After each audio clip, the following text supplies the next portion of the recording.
Okay. आज मैं दो तीन एक्स्ट्रा ही करना, आप लोगों के हिसाब से भी कर लेना। ओके, चलिए तो we can start now and चले। So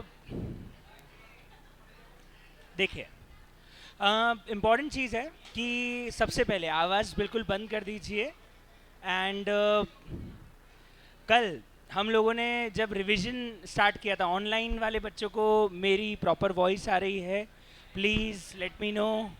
yes, okay. अब मेरी बात सुनिएगा ध्यान से। कल हम लोगों ने जब रिवीजन स्टार्ट किया था तो हम लोगों ने मेन टॉपिक्स में से सप्लाई और charging section, composition scheme, time of supply, value of supply और रजिस्ट्रेशन, ये सारे टॉपिक्स कल अपन लोगों ने कर लिए थे कंप्लीट। आज हमारे पास जो टारगेट है वो है, एक तो मेन एग्जाम्शंस, एक आप अपने को करना है ITC, that is input tax credit, और उसके बाद हमारे पास जो समय मिलेगा उस हिसाब से हम रिटर्न्स और डॉक्यूमेंटेशन भी फटाफट एक बार उसका रिकैप ले लेंगे, ठीक है। सो आई हैव अराउंड अप्रॉक्सीमेटली वही 2 घंटे, पौने 2 घंटे हमारे पास में है। तो हम वही 45 मिनट का रखेंगे। पहले एग्जाम्शन 45 मिनट में ख़त्म करेंगे, उसके बाद 45 मिनट अप्रॉक्सीमेटली आईटीसी, और उसके बाद अपन बचे हुए पार्ट में जो भी रिमेनिंग रहेगा उसको ख़त्म करने की कोशिश करेंगे। आई होप आप लोगों ने कल जो मैंने रिवाइज़ करवाया था वो घर जाके एक बार पढ़ लिया होगा। बहुत सारे बच्चों की कल क्वेरीज भी आई थी और डाउट्स भी आए थे, क्योंकि कल घर जाके बहुत सारे बच्चों ने पढ़ा भी था। तो वो रिवीजन काम का तभी है जब आप घर जाके उसको रिवाइज कर लोगे। अदरवाइज 4 दिन बाद, 5 दिन बाद जाके रिवाइज करोगे कि अब पेपर आने वाला है उसके एक दिन पहले ही रिवाइज करूँगा, तो बहुत सारी गड़बड़ यहाँ पे हो जाएगी। डाउट्स बाद में देख लेंगे। अभी हम आते हैं अब मुद्दे पे, और अब हमें स्टार्ट करना है एग्जाम्शन। तो मैंने आपको बोला था पूरा रिचार्ज होके आना अच्छे से, है ना, ताकि हम लोग अब एक फ्लो में पूरा एग्जाम्शन ख़त्म करने वाले। सो कॉपीज़ आप लोग निकाल लीजिए। ऑनलाइन जो स्टूडेंट हैं, चलिए बहुत बढ़िया, कल तक का पूरा रिवाइज हो गया, वेरी नाइस। चलिए तो we can start now. And exemptions के अंदर सबसे पहली बात, हमारे पास जो सेक्शन है जो कि एग्जाम्शंस को गवर्न करता है, वो सेक्शन है सेक्शन नंबर 11, सेक्शन 11। तो सबसे पहले ध्यान रखना, हमारा जो एग्जाम्शन टॉपिक है it is govern by section number 11। Okay, ये सेक्शन नंबर 11 क्या बात करता है? सेक्शन नंबर 11 पावर देता है सरकार को कि सरकार किसी भी कमोडिटी, किसी भी सर्विसेज को एग्जाम कर सकती है। वो जो पावर है, वो पावर कौन से सेक्शन में दिया हुआ है? सेक्शन नंबर 11 में। तो सेक्शन 11 से is the power to grant exemption. अब एग्जामिशन दो तरह की होती है, जनरल और स्पेशल। अगर मैं पब्लिक को एग्जामिशन दे रहा हूँ तो वो जनरल है। किसी इंडिविजुअल को, रिवीजन में ही बातें करेंगे क्या अपन? ओके, तो अपन अगर किसी स्पेशल को एग्जाम्शन देंगे, स्पेशल मतलब किसी पर्सन, किसी इंडिविजुअल को पब्लिक इंटरेस्ट के लिए, तो उसे हम बोलते हैं स्पेशल एग्जाम्शन।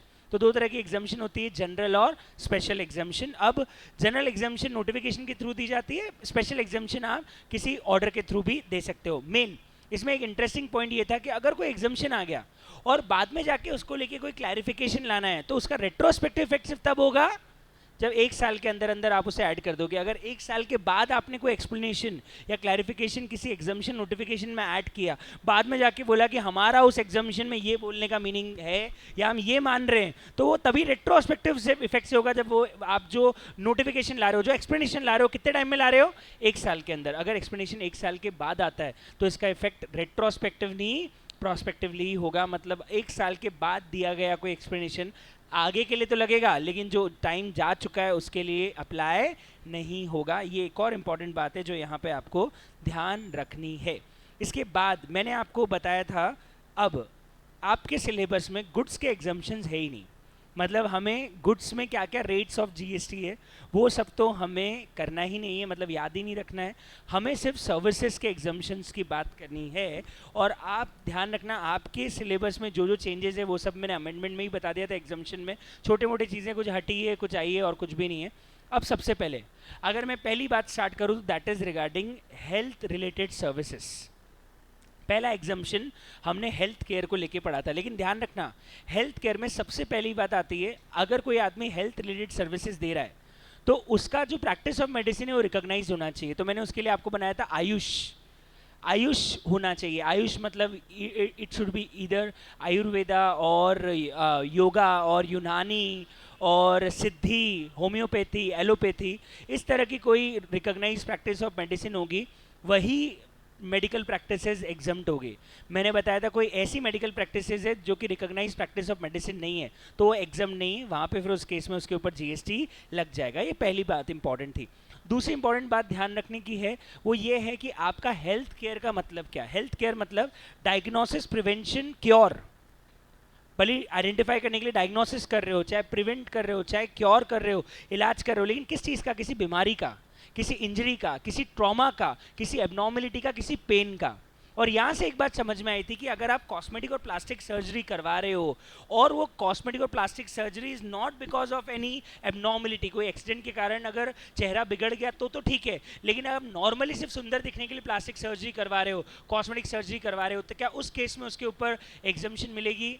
जी नहीं, वहाँ पे आपके ऊपर जीएसटी लगेगा। लेकिन हाँ, अगर क्वेश्चन ऐसा आ जाए कि आपके एक एक्सीडेंट के कारण आपका चेहरे का शेप बिगड़ गया और इस कारण उसको सर्जरी करनी पड़ी, तो बताओ उस केस में फिर एग्जम्पशन मिलेगी या नहीं मिलेगी? मिलेगी। तो एक और चीज़ ध्यान रखना, health care should be for the diagnosis, prevention and cure of any injury, abnormality, any pain, any trauma.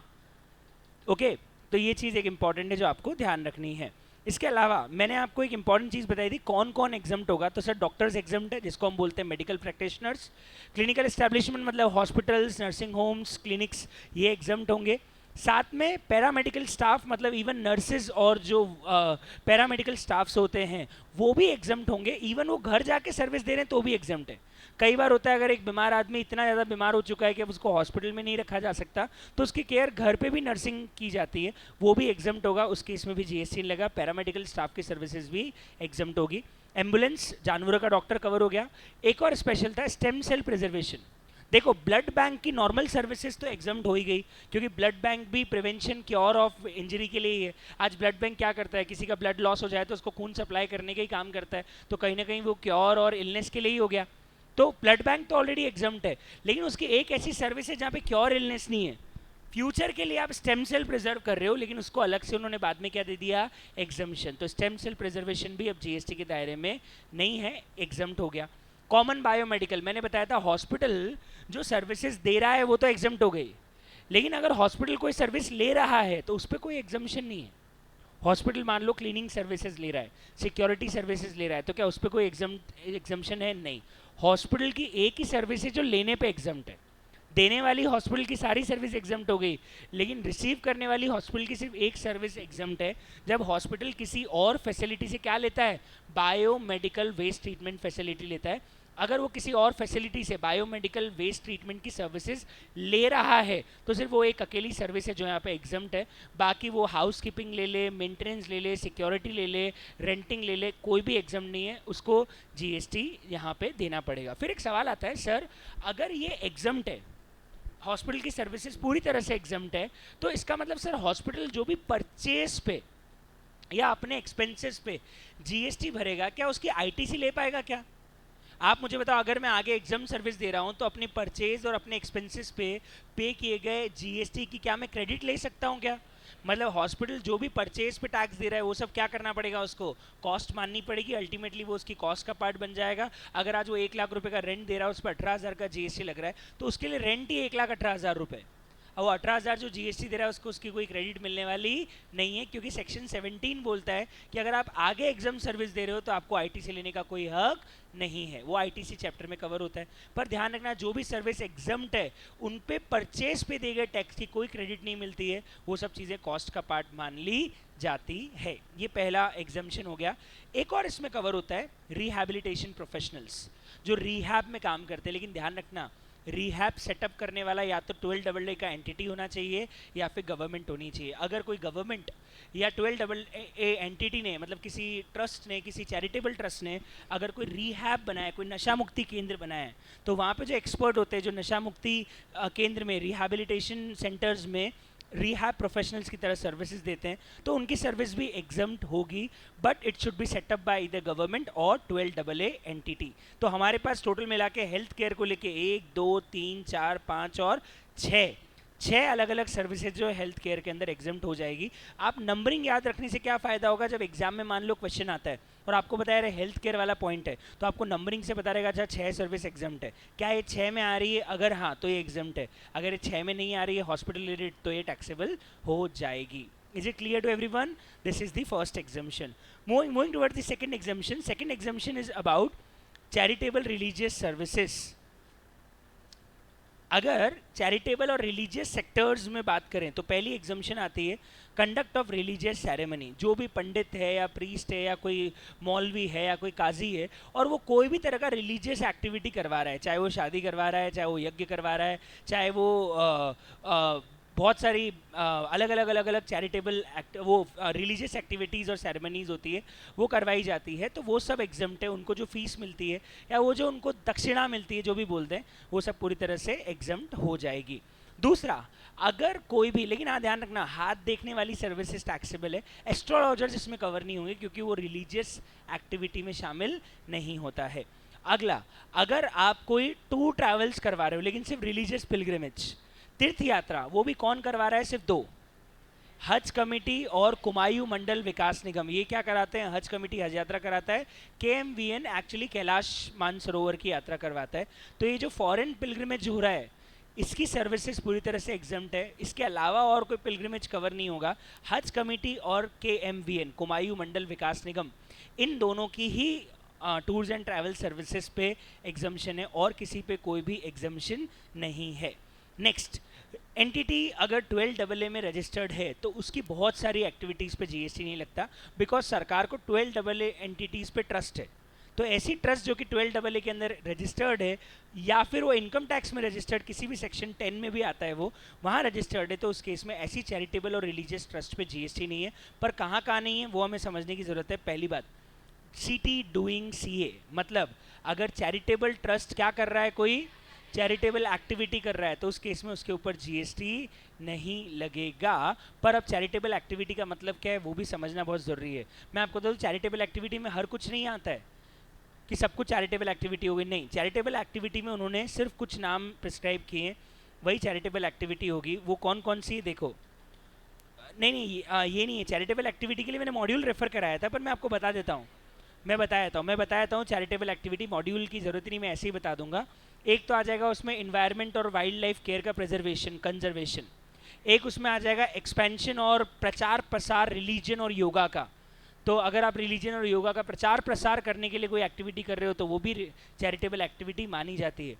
Needy को एजुकेशनल सर्विसेज दे रहे हो. नीडी मतलब ऑर्फन लोगों को, एबनॉर्मल लोगों को, रूरल एरिया में जो एजेड लोग हैं उनको, अगर आप कोई भी डिसेबल्ड लोगों को अगर आप कोई भी एजुकेशनल सर्विसेज दे रहे हो तो वो कवर हो जाएगा. अगर आप मेडिकल कैंप्स लगवा रहे हो या कोई भी प्रचार प्रसार कर रहे हो, अवेयरनेस फैला रहे हो किसी बीमारी को लेके या किसी उसको लेके, या कोई मेडिकल कैंप लगा रहे हो, तो वो भी उसके अंदर चैरिटेबल एक्टिविटी के अंदर कवर हो जाएगा. लेकिन हाँ, अगर कोई ट्रस्ट हॉस्टल चला रहा है या कोई ट्रस्ट मेस चला रहा है या कोई ट्रस्ट किसी तरह की कोई और धर्मशाला चला रहा है, तो वहाँ पे ये एग्जम्पशन नहीं मिलेगी. वहाँ पे फिर आपको देखना पड़ेगा कि रूम 1000 रुपये से ऊपर का है कि कम का है. 1000 से कम का हुआ तो अब आपके ऊपर ये अमेंडमेंट अभी लागू नहीं है. 1000 रुपये से कम के रूम टैक्सेबल जो हो गए हैं वो आपके लिए लागू नहीं होगा, ध्यान रखना.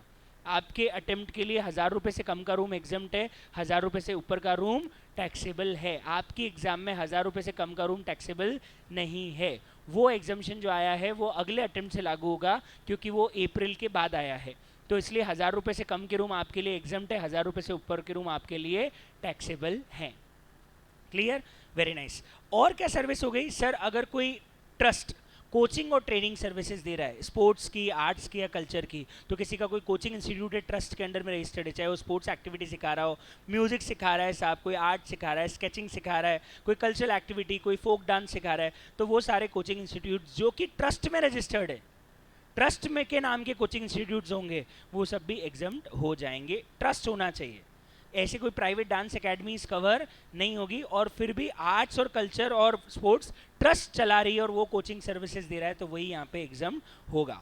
अगला है, अगर चैरिटेबल एक्टिविटी करने के लिए ट्रस्ट को बाहर से कोई सर्विस इंपोर्ट करनी पड़ रही है. अगर ट्रस्ट बाहर से कोई सर्विस इंपोर्ट कर रहा है इंडिया में चैरिटेबल एक्टिविटीज़ करने के लिए, जैसे किसी एक्सपर्ट को बाहर से बुला रहा है इंडिया में उस दवा बीमारी के प्रचार प्रसार या उसकी अवेयरनेस को फैलाने के लिए, किसी बाहर से किसी बहुत बड़े एक्सपर्ट को बुलाया, तो वो जो सर्विस इंपोर्ट करी है फिर उसके ऊपर GST नहीं है, वो भी पूरी तरह से क्या हो जाएगा, एग्जम्प्ट हो जाएगा.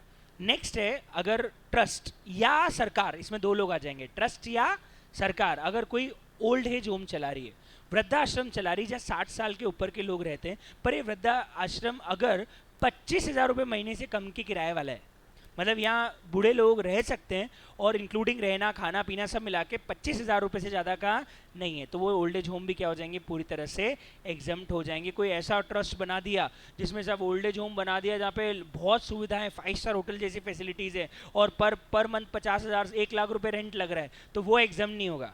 एग्जाम तब होगा जब consideration is not more than 25,000 पर member per month, including everything, including lodging, restaurant, everything. Okay, तो ये है हमारा एक और ट्रस्ट और सरकार दोनों के लिए ओल्ड एज होम वाला। अगला ये मैंने मंदिर के लिए, अगर कोई मंदिर ट्रस्ट है, रिलीजियस ट्रस्ट है, तो उसमें रेंटिंग पे टैक्स नहीं लगता है, लेकिन टैक्स तब लगेगा रेंटिंग पे जब पहली बात होटल वहाँ जो धर्मशाला है उसका किराया 1,000 रुपये से या ज़्यादा हो, 1,000 या 1,000 से ज़्यादा हो, हॉल का किराया 10,000 या 10,000 से ज़्यादा हो, और दुकान का किराया 10,000 या उससे ज़्यादा हो पर मंथ। हॉल और होटल हमेशा पर डे जाते हैं, तो वहाँ रहता है पर डे, और कोई दुकान पर डे नहीं लेता है, पर मंथ लेता है, तो किराया भी 10,000 रुपये पर मंथ या उससे ज़्यादा हुआ तो वो टैक्सेबल हो जाएगा। मतलब इससे कम हुआ तो फिर जो मंदिर के आसपास की जगह आप किराए पे दे रहे हो उसके ऊपर कोई जीएसटी नहीं लगेगा। अब वो डोनेशन वाला पॉइंट मैंने ऑलरेडी बता दिया था कि मंदिर को अगर डोनेशन मिलता है तो उस केस में टैक्स कब लगेगा और कब नहीं लगेगा। अगर मंदिर एडवर्टीजमेंट करवा रहा है और होर्डिंग्स लगा रहा है तो बताओ उस केस में मंदिर को जीएसटी लगेगा या नहीं लगेगा? लगेगा। चाहे वो चंदे की रसीद काटी उससे कोई फर्क नहीं पड़ता है, अल्टीमेटली उस पर जीएसटी लगेगा। एडवर्टीजमेंट करोगे तो जीएसटी लगेगा, किराए पे दोगे तो 1,000 रुपये से कम ऊपर का रूम हुआ, 1,000 या उससे ऊपर का रूम हुआ तो लगेगा, 1,000 या उससे कम का 1,000 से कम का रूम हुआ तो नहीं लगेगा। क्लियर है? तो ये सारे रिलीजियस ट्रस्ट वाले पॉइंट भी कवर हो जाते हैं। इसके बाद आगे बढ़ते हैं। एक सेकंड देना मुझे, मैं थोड़ी सी सेटिंग चेंज कर देता हूँ इसकी ताकि ये, हाँ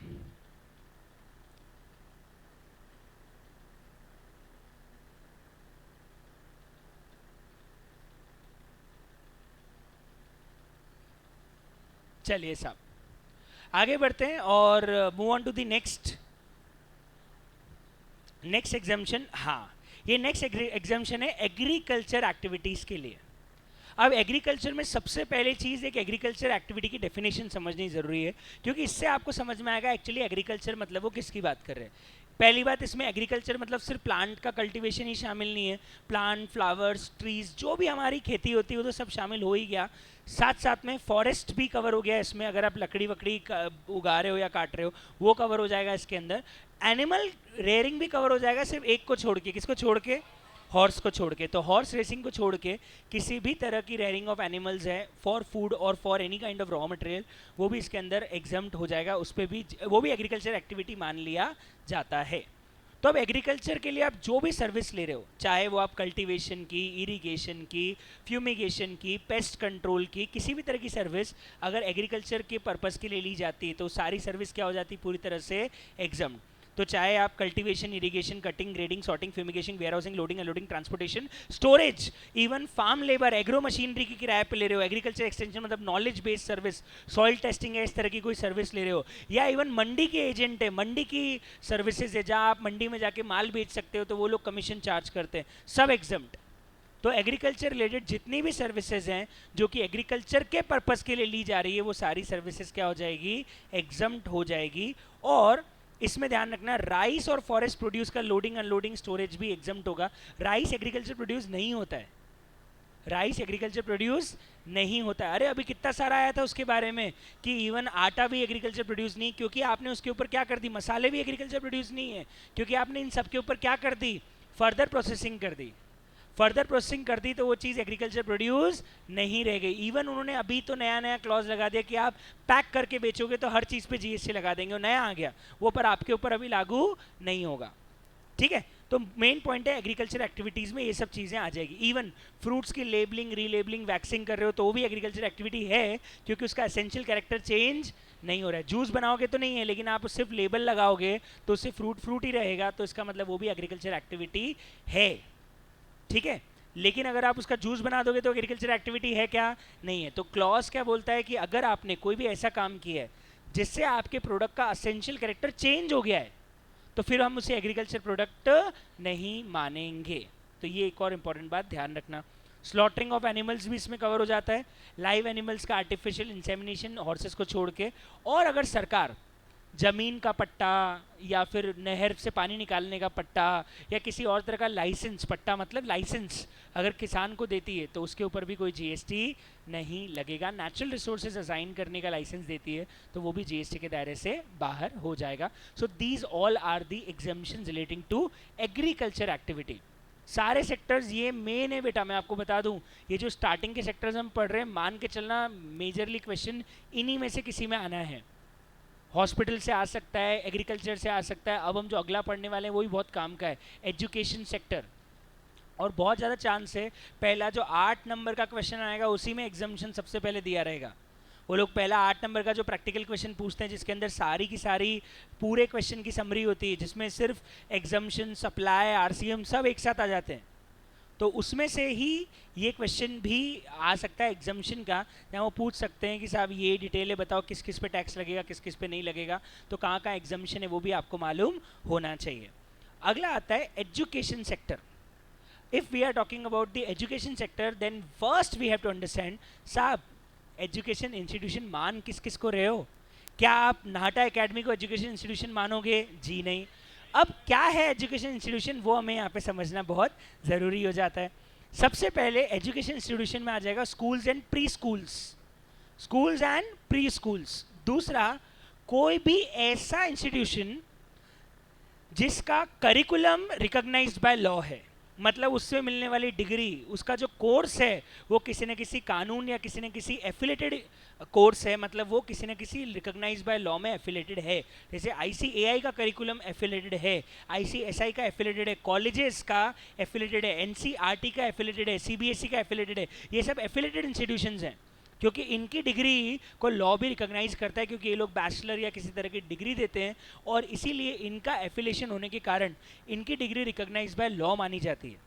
और इसीलिए ऐसा कोर्स जो रिकॉग्नाइज बाय लॉ माना जाता है, फिर उस केस में उसको भी एजुकेशन इंस्टीट्यूशन माना जाएगा। तीसरा आ जाते हैं ऐसे एजुकेशन इंस्टीट्यूशंस जो कि मैंने एजुकेशन इंस्टीट्यूशन की डेफिनेशन ऊपर लिखवाई है, ये रही, हाँ कहाँ है, ये रहा, अप्रूव्ड वोकेशनल कोर्स। तीसरा क्या है, अप्रूव्ड वोकेशनल कोर्स। इसमें क्या आ जाते हैं, एक्चुअली जो स्किल डेवलपमेंट मिनिस्ट्री के अप्रूव्ड कोर्सेज है, इसमें मेनली पॉलिटेक्निकल कॉलेजेस आए थे, आईटीआई, जो पॉलिटेक्निकल और आईटीआई कॉलेजेस होते हैं वो सब अप्रूव्ड वोकेशनल के अंदर आते हैं। वहाँ पे आपको इंजीनियरिंग सिखाई जाती है, लेकिन वो वाली इंजीनियरिंग नहीं, एक्चुअली मशीनें ठीक करने वाली इंजीनियरिंग, जहाँ आपको एक्चुअली मशीनों को रिपेयर करना पड़ता है। वो बड़े बड़े इंजीनियर जो डिज़ाइन करते हैं वो नहीं, जो एक्चुअली मशीन रिपेयरिंग वाली इंजीनियरिंग होती है वो पॉलिटेक्निकल कॉलेजेस और आईटीआई कॉलेजेस में करवाई जाती है, तो वो भी अप्रूव्ड वोकेशनल कोर्सेज के अंदर आ जाएगी। सर जो प्राइवेट इंस्टीट्यूशन यूपीएससी की तैयारी करवाते हो आएंगे, क्यों आएंगे यार? करिकुलम क्या यूपीएससी कोचिंग करना कोई करिकुलम में आता है क्या? CA coaching, UPSC coaching, IIT coaching curriculum के अंदर नहीं है, तो इनके ऊपर तो जीएसटी लगता है, ऑफ कोर्स लगता है। बहुत बढ़िया। अब अगला पॉइंट आता है साहब कि सर इनके जो कोर्सेज हैं, चाहे वो अब किन किन की सर्विसेज इनकी एग्जाम्प्ट है वो समझने की ज़रूरत है।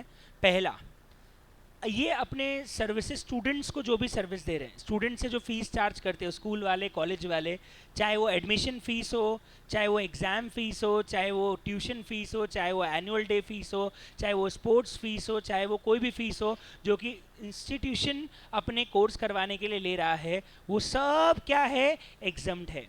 तो services provide to students, not only student, अगर स्कूल अपने फैकल्टी को सर्विस दे रहा है, सब ट्रांसपोर्टेशन, रहने की सर्विस दे रहा है, स्कूल के अंदर ही सब टीचर्स के लिए गेस्ट हाउसेज या इस तरह के कोई अकोमोडेशंस बना दिए, तो वो सर्विस दे रहा है, वो सब भी पूरी तरह से क्या हो जाएगी, एग्जम्प्ट। ठीक है, तो फैकल्टी, स्टाफ और स्टूडेंट को कॉलेजेस और स्कूल्स जो भी सर्विसेज देते हैं वो पूरी तरह से एग्जम्प्ट होता है, उसके ऊपर कोई जीएसटी नहीं लगेगा। जैसे आईआईटी और आईएम्स में तो टीचर्स के लिए अंदर ही अकोमोडेशन होता है क्योंकि वो रिमोट एरियाज में होते हैं, तो टीचर्स को जो अकोमोडेशन फैसिलिटी भी दी जा रही है वो भी एग्जम्प्ट हो जाएगी। खाने की फैसिलिटी दे रहा है साहब कॉलेज की, फैकल्टीज जो है वही कॉलेज में खाएगी, एग्जम्प्ट। तो फैकल्टी, स्टूडेंट्स और स्टाफ, उनको जो भी कॉलेज और स्कूल जो भी सर्विसेज दे रहा है वो पूरी तरह से एग्जम्प्ट है। एडमिशन एंट्रेंस फीस की जो पैसा ले रहा है वो भी पूरी तरह से एग्जम्प्ट है। क्या ये बात सबको समझ में आ रही है? Very nice. अब ये तो आ गया सर वो जो स्कूल आगे या कॉलेज आगे दे रहा है। अब इसमें एक शानदार चीज़ है, ऐसी भी सर्विस है जो कि अगर स्कूल कॉलेज लेगा तो भी एग्जम्प्ट है।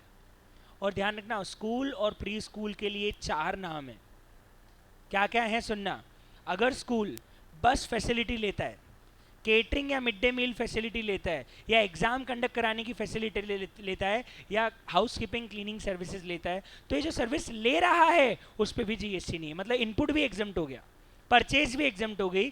4 परचेजेस, कौन कौन सी 4 याद रहेगी?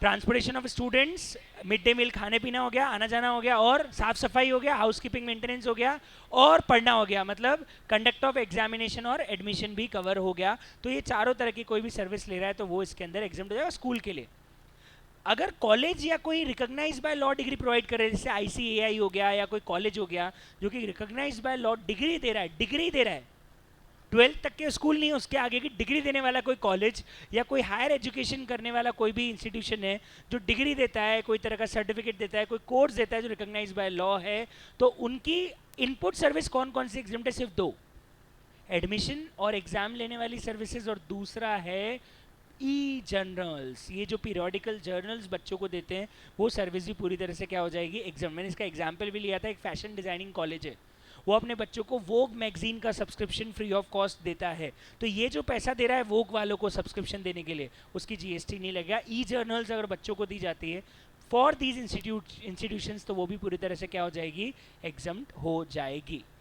अब तीसरा, ये टेक्निकल आईटीआई और ऐसे कॉलेजेस अप्रूव्ड, उनका सिर्फ एक ही इनपुट एग्जाम्प्ट है, एडमिशन और एग्जाम। तो एक चीज़ ध्यान रखना, कंडक्ट ऑफ एग्जाम और एडमिशन वाली सर्विस तीनों के लिए एग्जाम्प्ट है, स्कूल के लिए भी, कॉलेजेस और इंस्टीट्यूट्स के लिए भी, और अप्रूव्ड वोकेशनल कोर्स के लिए भी। बाकी स्कूल के लिए याद रखना कितनी इनपुट एग्जाम्प्ट है? 4, कॉलेज के लिए 2, और अप्रूव्ड वालों के लिए सिर्फ 1। याद रहेगा? बहुत बढ़िया। इसके बाद एक और है, आईआईएम का है, सिर्फ सिंपल था। आईआईएम एक ऐसा कोर्स चलाता है जहाँ वो कोई डिग्री नहीं देता है, it's a just a certification course, एक डिप्लोमा कोर्स है, और वो एग्जीक्यूटिव डेवलपमेंट प्रोग्राम के नाम से जाना जाता है। ये ईडीपी इज़ फॉर प्रोफेशनल्स, और वो भी स्टूडेंट्स के लिए नहीं है, वो बेसिकली प्रोफेशनल्स के लिए, तो वो टैक्सेबल है, उसके ऊपर भी जीएसटी लगेगा। ये एक और पॉइंट है जो इंपॉर्टेंट आपको यहाँ पे ध्यान रखना है। अब अगला पॉइंट आता है ट्रांसपोर्टेशन, और ट्रांसपोर्टेशन में 2 सेक्टर कवर होते हैं, पैसेंजर और गुड्स, दोनों इंपॉर्टेंट है, again very important for the purpose of exam. Okay, 5 number का सीधे इस सेक्टर में से क्वेश्चन आ जाएगा। एक कंपनी है जो ये सारी सर्विसेज चला रही है, फ्लाइट चला रही है, ट्रेन चला रही है, बस चला रही है, टैक्सी चला रही है, ये सर्विस दे रही है, वो सर्विस दे रही है, आपको बताना है क्या क्या टैक्सेबल है और क्या क्या एग्जम्प्ट है। ऐसे वो आपको ईजिली 5 मार्क्स का एक क्वेश्चन इस सेक्टर में से पूछ सकते हैं।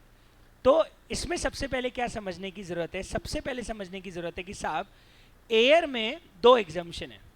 एक एग्जाम्शन तो बहुत इजी है, मैं आपको बता दूं, नॉर्थ ईस्ट स्टेट्स में उड़ोगे या जाओगे, मतलब वहाँ से आओगे या वहाँ से जाओगे, वहाँ के टिकट्स में कभी जीएसटी। नॉर्थ ईस्ट में 7 नाम तो 7 सिस्टर्स और एक बगडोगरा, और याद रख लेना वेस्ट बंगाल वाला। तो ये जो 8 जगह है, इन 8 जगह में से आप अगर आओगे या जाओगे तो आपके एयर टिकट पे कोई जीएसटी नहीं लगेगा।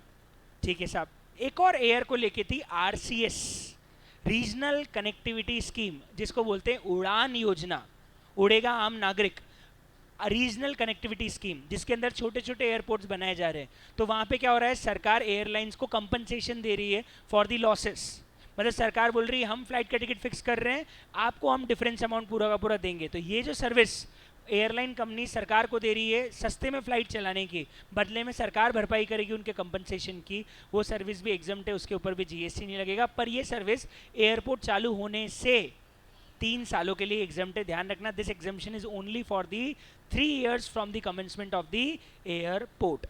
आरसीएस एयरपोर्ट के चालू होने से 3 साल तक ही ये सर्विसेज एग्जम्प्ट मानी जाएगी। बताओ ये बात आप लोगों को समझ में आ गई या नहीं आई?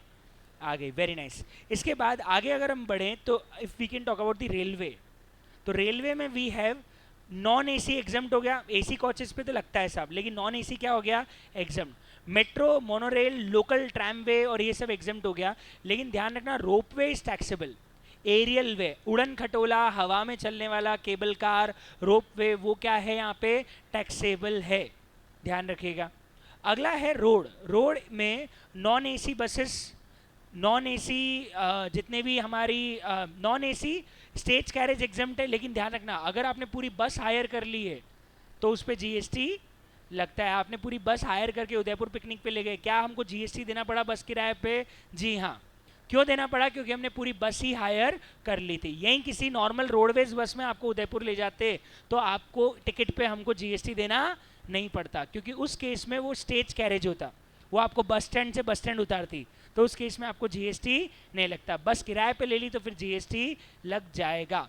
ऑटो रिक्शास पे जीएसटी नहीं है, इवन ई रिक्शास पे भी जीएसटी नहीं है, और मीटर्ड कैब पे भी जीएसटी नहीं है। अब ध्यान रखना, इसमें जो रीसेंट अमेंडमेंट है वही मैं बता दूं, अगर आप ऑटो ओला उबर से बुक कर रहे हो तो टैक्सेबल है। अभी अमेंडमेंट में उन्होंने क्लैरिफिकेशन क्लियर कर दिया कि अगर आप ओला उबर से ऑटो भी बुक करते हो तो क्या हो जाएगा?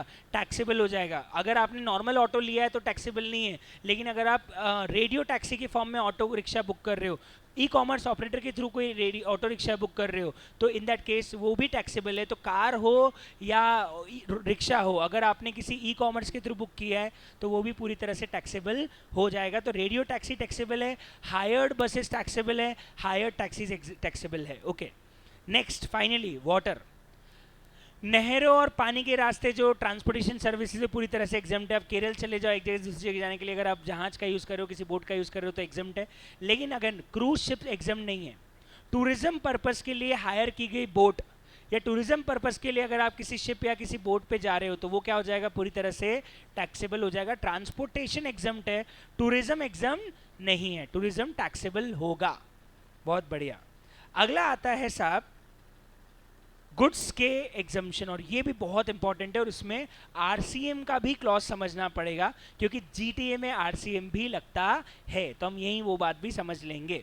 पहले एयर कार्गो में इंपोर्ट एक्सपोर्ट कार्गो दोनों एग्जम्प्ट है, मतलब अगर आप इंडिया के बाहर माल भेजने के लिए कोई भाड़ा दे रहे हो एयर का तो पूरी तरह से एग्जम्प्ट है। लेकिन आप एक चीज़ नोटिस करना, वाटर में सिर्फ एक्सपोर्ट कार्गो एग्जम्प्ट है, वाटर में इंपोर्ट कार्गो एग्जम्प्ट नहीं है। वाटर में सिर्फ कौन सा कार्गो एग्जम्प्ट है? एक्सपोर्ट, जबकि एयर में इंपोर्ट और एक्सपोर्ट दोनों कार्गो एग्जम्प्ट है। ये पहली बात ध्यान रखना।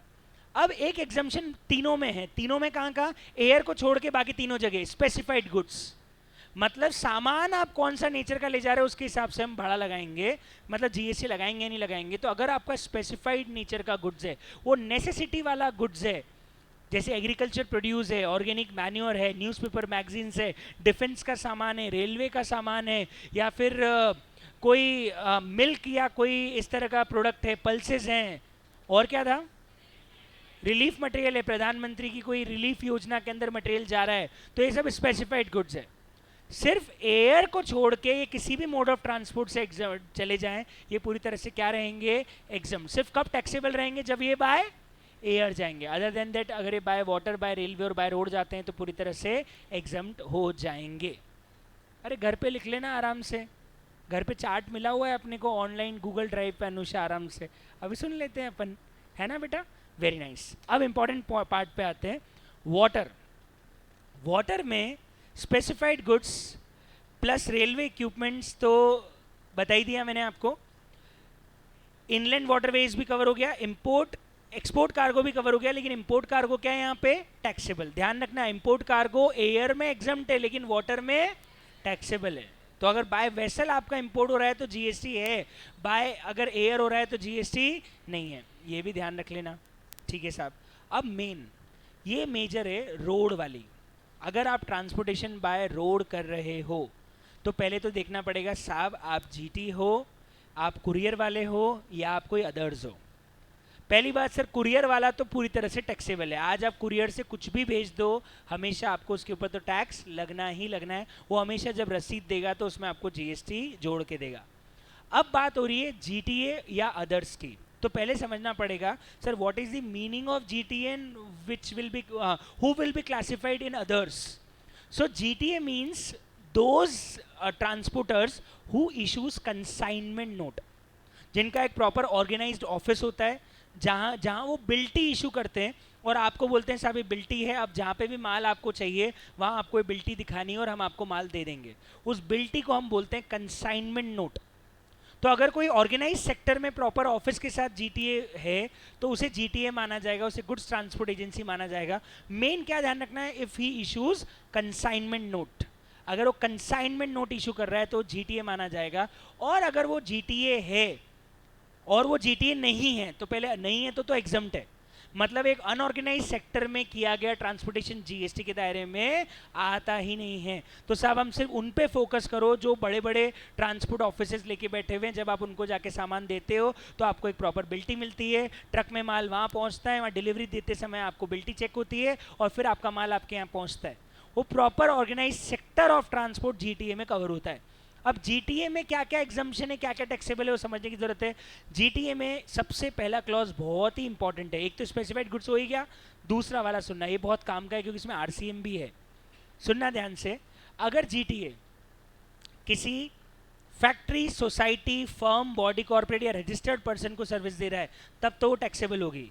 लेकिन अगर जीटीए किसी गवर्नमेंट, चाहे वो सेंट्रल गवर्नमेंट, स्टेट गवर्नमेंट या लोकल अथॉरिटी हो, या फिर किसी अनरजिस्टर्ड इंडिविजुअल को सर्विसेज दे रहा है तो वो पूरी तरह से क्या हो जाएगा, एग्जम्प्ट। तो पहले तो जीटीए की सर्विस कब एग्जम्प्ट है, जब किसको दी गई हो, या तो सरकार को या फिर अनरजिस्टर्ड इंडिविजुअल को। किसी अनरजिस्टर्ड इंडिविजुअल को या किसी अनरजिस्टर्ड कैजुअल टैक्सेबल पर्सन को अगर आपने सर्विस दी है तो वो एग्जम्प्ट होगा। अदरवाइज अगर आपने factory, society, firm, registered person, body corporate, इन सबको अगर जीटीए ने सर्विस दी है तो पहली बात वो एग्जम्प्ट होगा कि टैक्सेबल होगा, टैक्सेबल। सर अब यहाँ पे एक सवाल और आता है कि सर ये टैक्सेबल होगा, एग्जम्प्ट होगा तो ठीक है, लेकिन टैक्स देगा कौन? किसी को याद है इसमें क्या क्लॉज है? दो ऑप्शन है जीटी के पास, 12 वाला और 5 वाला। अगर वो 12 वाला ऑप्ट करता है तो जीटीए ही टैक्स देगा क्योंकि उसको उसकी आईटीसी मिलेगी आगे। वो टैक्स देगा तो उसको आईटीसी सेट ऑफ करने को तो मिलेगी ना। और अगर वो 5 वाला ऑप्शन में ऑप्ट करता है तो आईटीसी मिलेगी कि नहीं मिलेगी? नहीं मिलेगी। तो अब ये नहीं देगा, सीधे कौन टैक्स पे करेगा? रिसीवर टैक्स पे करेगा। मतलब वहाँ पे क्या लग जाएगा? आरसीएम। तो जीटीए ने अगर 5% वाला ऑप्शन ऑप्ट किया है तो फिर ये factory, society, firm, body corporate, registered person tax पे करेंगे। 12% वाला ऑप्शन ने पे किया है विद आईटीसी वाला तो फिर जीटीए खुद ही इसका टैक्स पे करेगा। क्या ये बात सब लोगों को समझ में आ रही है? Very nice. तो ये पूरा का पूरा क्लॉज है। 12 वाला ऑप्शन और 5 वाला ऑप्शन, अगर 12 वाला ऑप्शन है तो नॉर्मल चार्ज है, 5 वाला ऑप्शन है तो फिर आरसीएम लग जाएगा। अगला एग्जम्पशन एक और है, अगर आपकी गाड़ी का टोटल भाड़ा ही 1500 रुपये से कम है तो हमको सरकार बोलती है इसे चिल्लर जीएसटी नहीं चाहिए। अगर आपकी गाड़ी कहीं जा रही है और आपकी गाड़ी का टोटल भाड़ा ही कितना बन रहा है, 1500 से कम, तो भूल जाओ, मत लगाना जीएसटी। अब सर गाड़ी का भाड़ा 1500 से ज़्यादा है लेकिन उसमें जो छोटे छोटे पैकेजेस रखे हैं उनका इंडिविजुअल कंसाइनी का भाड़ा फ्रेट 750 से कम है तो फिर उनको भी एग्जम्प्ट कर देना।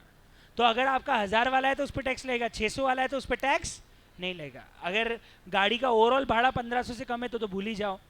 सर गाड़ी का भाड़ा तो ऑफकोर्स 1500 से ज़्यादा होगा, कौन सा ट्रक 1500 से कम के भाड़े में एक किलोमीटर भी जाएगा?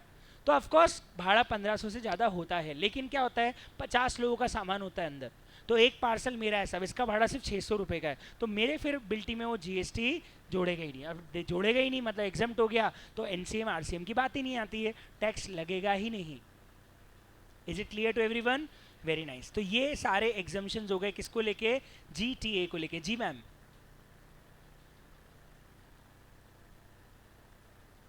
सामने वाला पर्सन अनरजिस्टर्ड क्या है? कंपनी है, फैक्ट्री है कि नॉर्मल पर्सन है?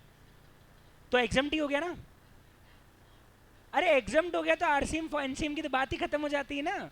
जब टैक्स ही नहीं है तो क्या सवाल ये आएगा कौन देगा?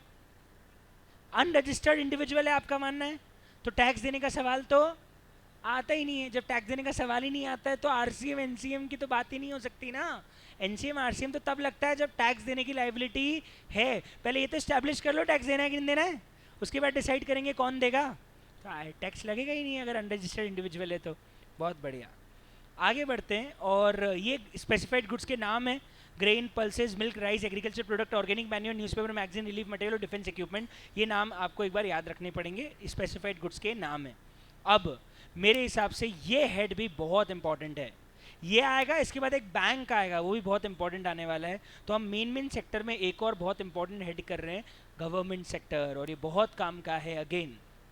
अब समझ लो गवर्नमेंट सेक्टर में क्या क्या एग्जम्प्ट है, क्या क्या टैक्सेबल है, कहाँ कहाँ आरसीएम है, कहाँ कहाँ एनसीएम है, सारी बातें एक साथ कवर कर लूंगा मैं, ठीक है। सबसे पहले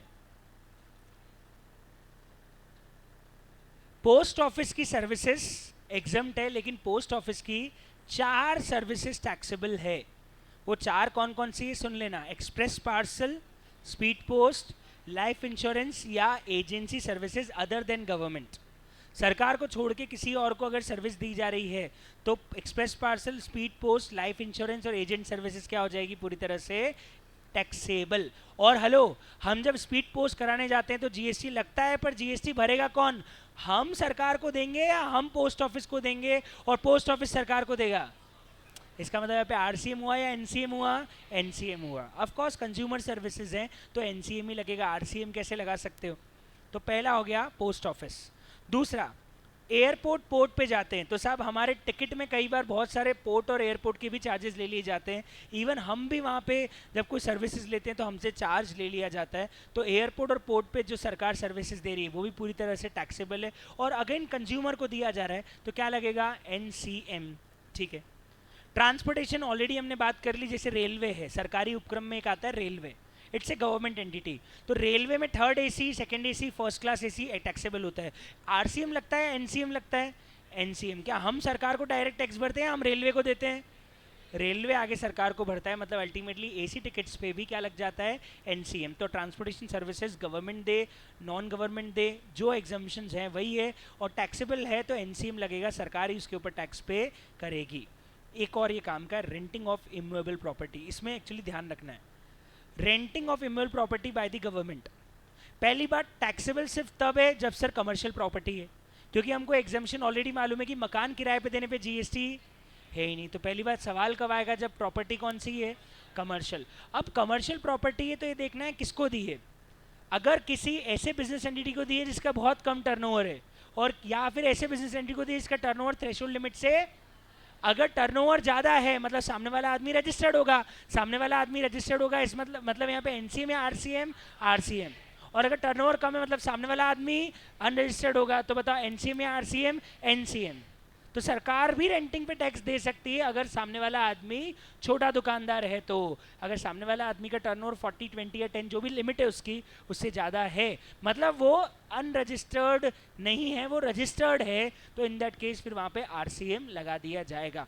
मतलब renting of commercial property by government is always taxable, always taxable. Renting of commercial property is always taxable, सरकार दे या नॉर्मल दे, लेकिन सरकार देगी तो एक जगह एनसीएम है, एक जगह आरसीएम है। नॉर्मल केस में एनसीएम ही लगता है, लेकिन सरकार के केस में एक जगह एनसीएम है, एक जगह आरसीएम है। आ गया समझ में? Very nice. अब आगे और एग्जम्पशंस देखते हैं। ये सब अब एग्जम्पशंस है। सरकार रजिस्ट्रेशन फीस ले रही है, लाइसेंस फीस ले रही है, सर्टिफिकेशन फीस ले रही है, पासपोर्ट फीस ले रही है, किसी भी तरह की ऐसी फीस ले रही है, पूरी तरह से एग्जाम। आरटीआई के अंदर आपको इन्फॉर्मेशन निकलवानी है, उसके लिए आपको पैसा देना पड़ रहा है, एग्जाम। म्यूनसिपालिटी पंचायत की सर्विस दे रही है, पूरी तरह से एग्जाम। ये हमने ऑलरेडी पढ़ लिया था। अगर किसान को पट्टा दिया जाता है जमीन का या पानी निकालने का, वो एग्रीकल्चर एक्टिविटी में बता दिया था, वो भी पूरी तरह से एग्जाम। ओल्ड एज वाला ट्रस्ट के अंदर ऑलरेडी बता दिया था कि ट्रस्ट और अगर सरकार ओल्ड एज होम चलाती है तो 25,000 से कम के रेंट पे हो जाएगा, पूरी तरह से एग्जाम। ये एक काम का है।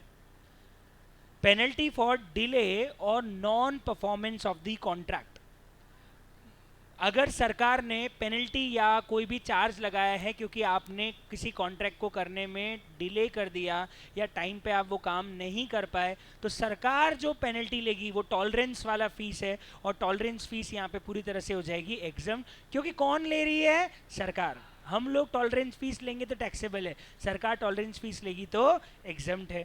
अगेन, सरकार अगर पीएसयू की गारंटी सरकार किसी बैंक को देती है तो उस सर्विस पे भी जीएसटी नहीं लेगा, वो भी पूरी तरह से एग्जम्प्ट हो जाएगी। अब ध्यान से सुनना, सरकार की कोई और सर्विस है साहब जो कहीं ऊपर कवर नहीं हुई, ऊपर registration, passport, birth certificate, death certificate, कोई भी तरह की लाइसेंस फीस कवर्ड है, ऊपर आरटीआई कवर्ड है, ऊपर पोर्ट एयरपोर्ट कवर्ड है, ऊपर ट्रांसपोर्टेशन कवर्ड है, ऊपर पोस्ट ऑफिस कवर्ड है, रेंटिंग कवर्ड है, ऊपर कवर्ड है नेचुरल रिसोर्सेज का असाइनमेंट, ऊपर कवर्ड है ओल्ड एज होम, ऊपर कवर्ड है नॉन टॉलरेंस फीस गारंटी। लेकिन और भी तो बहुत सारी सर्विसेज जो सरकार देती है, नगर निगम देती है, सरकार देती है, कितनी सर्विसेज हैं। आज आप कोई नल कनेक्शन लेने जाओ तो पैसे लगते हैं, आप कोई सफाई करवाओगे तो पैसे लगेंगे, आप कुछ भी काम करोगे तो कहीं ना कहीं सरकार आपसे पैसा तो लेगी लेगी। अब सवाल आता है कि सर अगर और कोई सर्विस है तो वो कब टैक्सेबल होगी, मैं बता देता हूँ, और कब एग्जम्प्ट होगी वो बता देता हूँ। सुनना, पहली बात, सरकार को सर्विस देगी, एग्जम्प्ट। सरकार नॉन बिजनेस को कोई सर्विस दे रही है, एग्जम्प्ट। सरकार की सर्विसेज सिर्फ टैक्सेबल है जब दी जा रही है किसी बिग बिजनेस को, वो भी कंसिडरेशन 5,000 से, तो ये एक टैक्सेबल है। बाकी सब केस में सरकार की बाकी सारी सर्विसेज क्या हैं, एग्जम्प्ट। और ध्यान रखना कंसिडरेशन 5,000 से ज़्यादा होगा तो टैक्सेबल होगी ना, और किसको दी जा रही है, बिग बिजनेस को। तो आप खुद कॉमन सेंस लगा लो कि सामने वाला आदमी रजिस्टर्ड है, तो बताओ एनसीएम लगेगा या आरसीएम, आरसीएम लगेगा। ये एक और इम्पॉर्टेंट बात है जो आपको बहुत अच्छे से ध्यान रखनी है। बताओ ये क्लियर हो गया, very nice. Move on to the next service, और नेक्स्ट सर्विस है सरकार सर्विसेज ले रही है, सरकार सर्विस दे नहीं रही है, सरकार सर्विस ले रही है। और उसमें सबसे पहला क्लॉज है, अगर सरकार फेयर प्राइस शॉप से सर्विसेज लेती है तो वो पहले पूरी तरह से क्या हो जाएगी, एग्जाम। दूसरा, सरकार जीएसटीएन से, जीएसटी नेटवर्क जो कंपनी है, नॉन प्रॉफिट कंपनी है, उससे सर्विस ले रही है जीएसटी पोर्टल मैनेज करवाने की, वो भी पूरी तरह से एग्जाम। अब ध्यान रखना, लेबर कॉन्ट्रैक्ट और वर्क्स कॉन्ट्रैक्ट, इसमें एक अमेंडमेंट भी है, वो अमेंडमेंट लेक्चर के अंदर मैंने बताया है, एक बार पढ़ना उसको अच्छे से।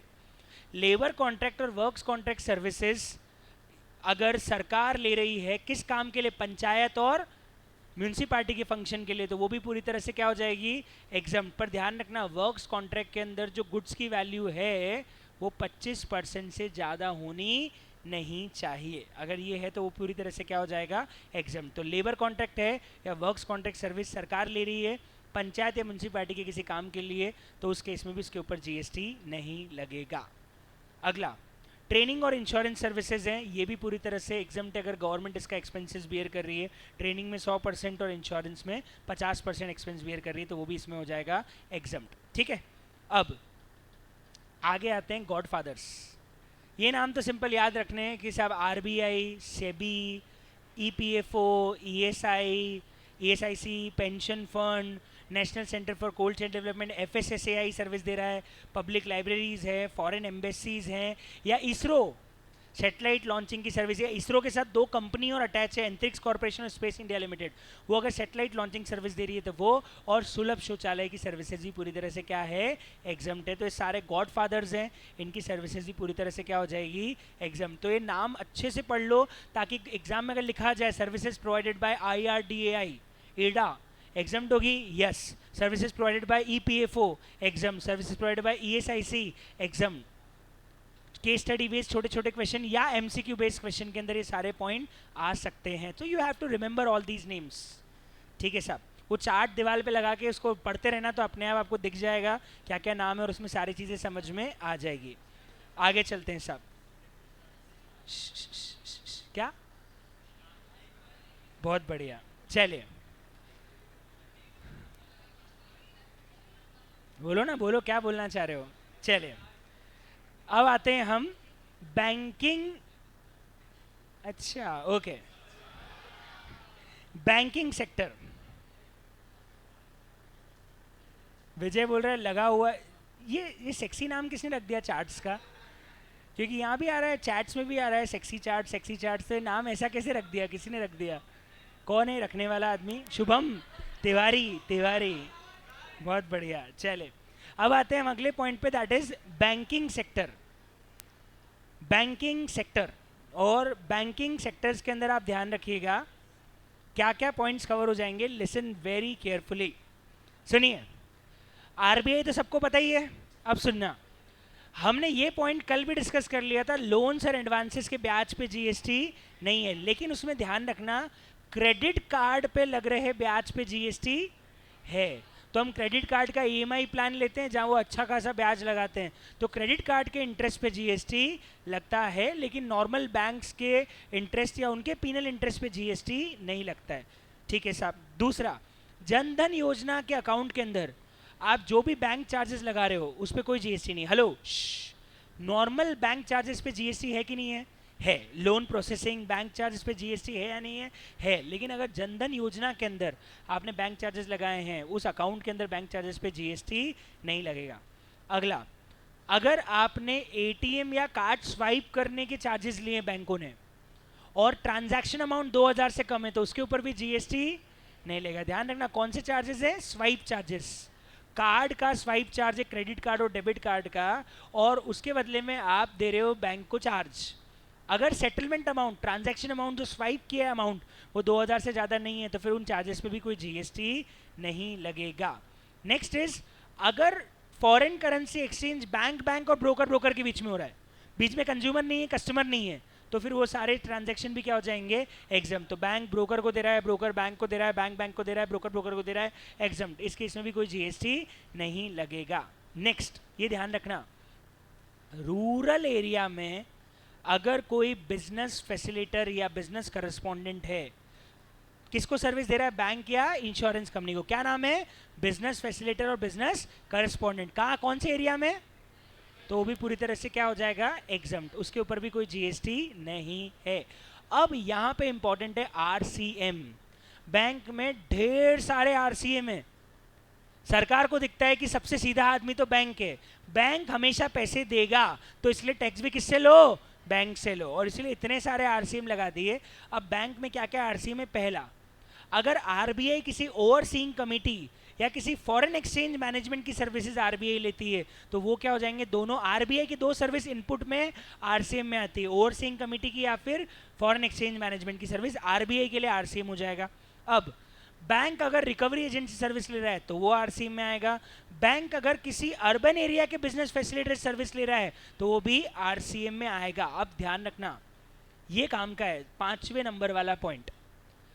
अगर बैंक को सर्विस कौन दे रहा है, बिजनेस फैसिलिटेटर नहीं है, बिजनेस, तो आरसीएम नहीं है, एनसीएम ही, मतलब सर्विस पे टैक्स कौन देगा, बिजनेस करस्पॉन्डेंट। पर उस बिजनेस करस्पॉन्डेंट ने अपने आगे और एजेंट अपॉइंट कर लिए, सब एजेंट अपॉइंट कर लिए, तो इनकी सर्विस पे एनसीएम नहीं, इनकी सर्विस पे भी टैक्स कौन देगा, बिजनेस करस्पॉन्डेंट ही देगा। मतलब इस सर्विस पे भी टैक्स सप्लायर देगा, इस सर्विस पे टैक्स रिसीवर देगा, और एक जगह सप्लायर है, एक जगह रिसीवर है, मतलब दोनों ही केस में टैक्स लायबिलिटी किस पे आएगी, बिजनेस करस्पॉन्डेंट पे आएगी, ये वाला टैक्स देगा। आरसी एक जगह एनसीएम है, एक जगह आरसीएम है। अब इंश्योरेंस के लिए भी पढ़ा था, एलआईसी, अगर इंश्योरेंस एजेंट एलआईसी को सर्विस देगा तो क्या लगेगा, आरसीएम।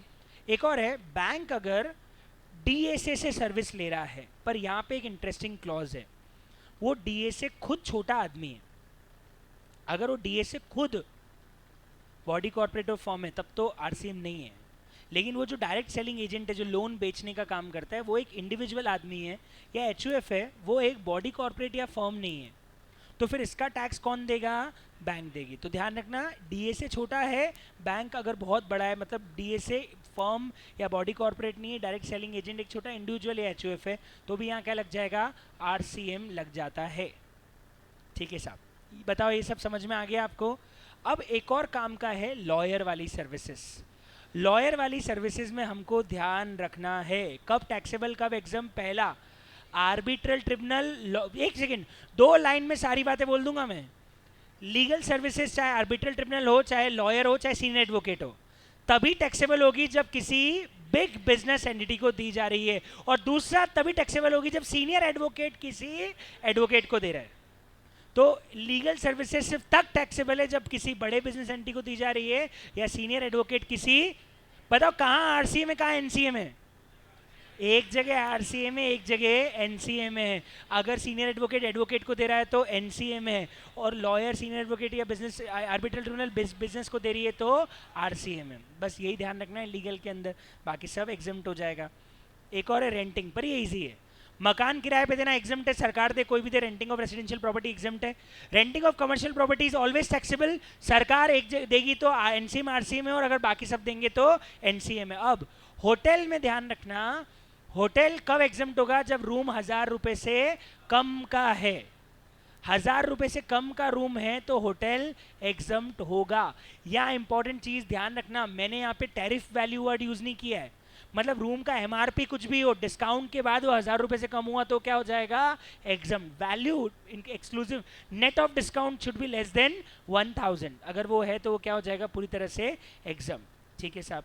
आर्टिस्टिक परफॉर्मेंस इजी है साहब। पहली बात, आर्टिस्ट कौन सा होना चाहिए, आर्ट, फोक, क्लासिकल, और 1.5 लाख से ज़्यादा का अगर वो कम का ले रहा है तो वो एग्जम्प्ट होगा, और उसमें भी अगर वो एडवर्टीजमेंट और ब्रांड एम्बेसडर की तरह पैसे ले रहा है तो वो एग्जाम नहीं होगा। बहुत बढ़िया। स्टार्टअप्स में 2 थे, एक तो 3 तरह के इंक्यूबेटर्स होते हैं, नाम याद है 3 तरह के इंक्यूबेटर्स का, टीबीआई, स्टेप और बायोटेक्नोलॉजी इंक्यूबेटर्स। तो तीन हो गए, टीबीआई, स्टेप और बीआईआरएसी। अगर इंक्यूबेटर किसी को भी सर्विस देंगे तो क्या हो जाएगा, एग्जम्प्ट। लेकिन ध्यान रखने वाली बात है, इंक्यूबेटर के अंदर कौन मिलेगी आपको, इंक्यूबेटी। अब इंक्यूबेटी का एग्जम्पशन क्या है, किसी को पता है क्या, उनका टर्नओवर 50 लाख तक एग्जम्प्ट, लेकिन दो शर्तों के साथ, पिछले साल तक का टर्नओवर भी 50 लाख को क्रॉस नहीं होना चाहिए, पिछले साल का टर्नओवर, और इंक्यूबेटर में आने के बाद इनको एग्जम्पशन सिर्फ कितने सालों के लिए मिलेगी, 3 सालों के लिए मिलेगी। उसके बाद इसके ऊपर जीएसटी लगा दिया जाएगा। तो 50 लाख तक का इंक्यूबेटी का टर्नओवर एग्जम्प्ट, अगर पिछले साल का टर्नओवर 50 लाख से ज़्यादा नहीं है, और ये एग्जम्पशन 3 सालों के लिए ही मिलेगी। ये एग्जाम्पल से पूरी बात समझाई थी। अब एडमिशन वाले में टिकट्स की बात करें तो वाइल्ड लाइफ सेंचुरी, म्यूजियम, जू, archaeological sites, national museums, public libraries exempt है, ठीक है। कोई प्राइवेट इवेंट है, कोई स्पोर्ट्स इवेंट है, कोई ब्यूटी पेजेंट है, कोई भी कॉन्सर्ट है, तो 500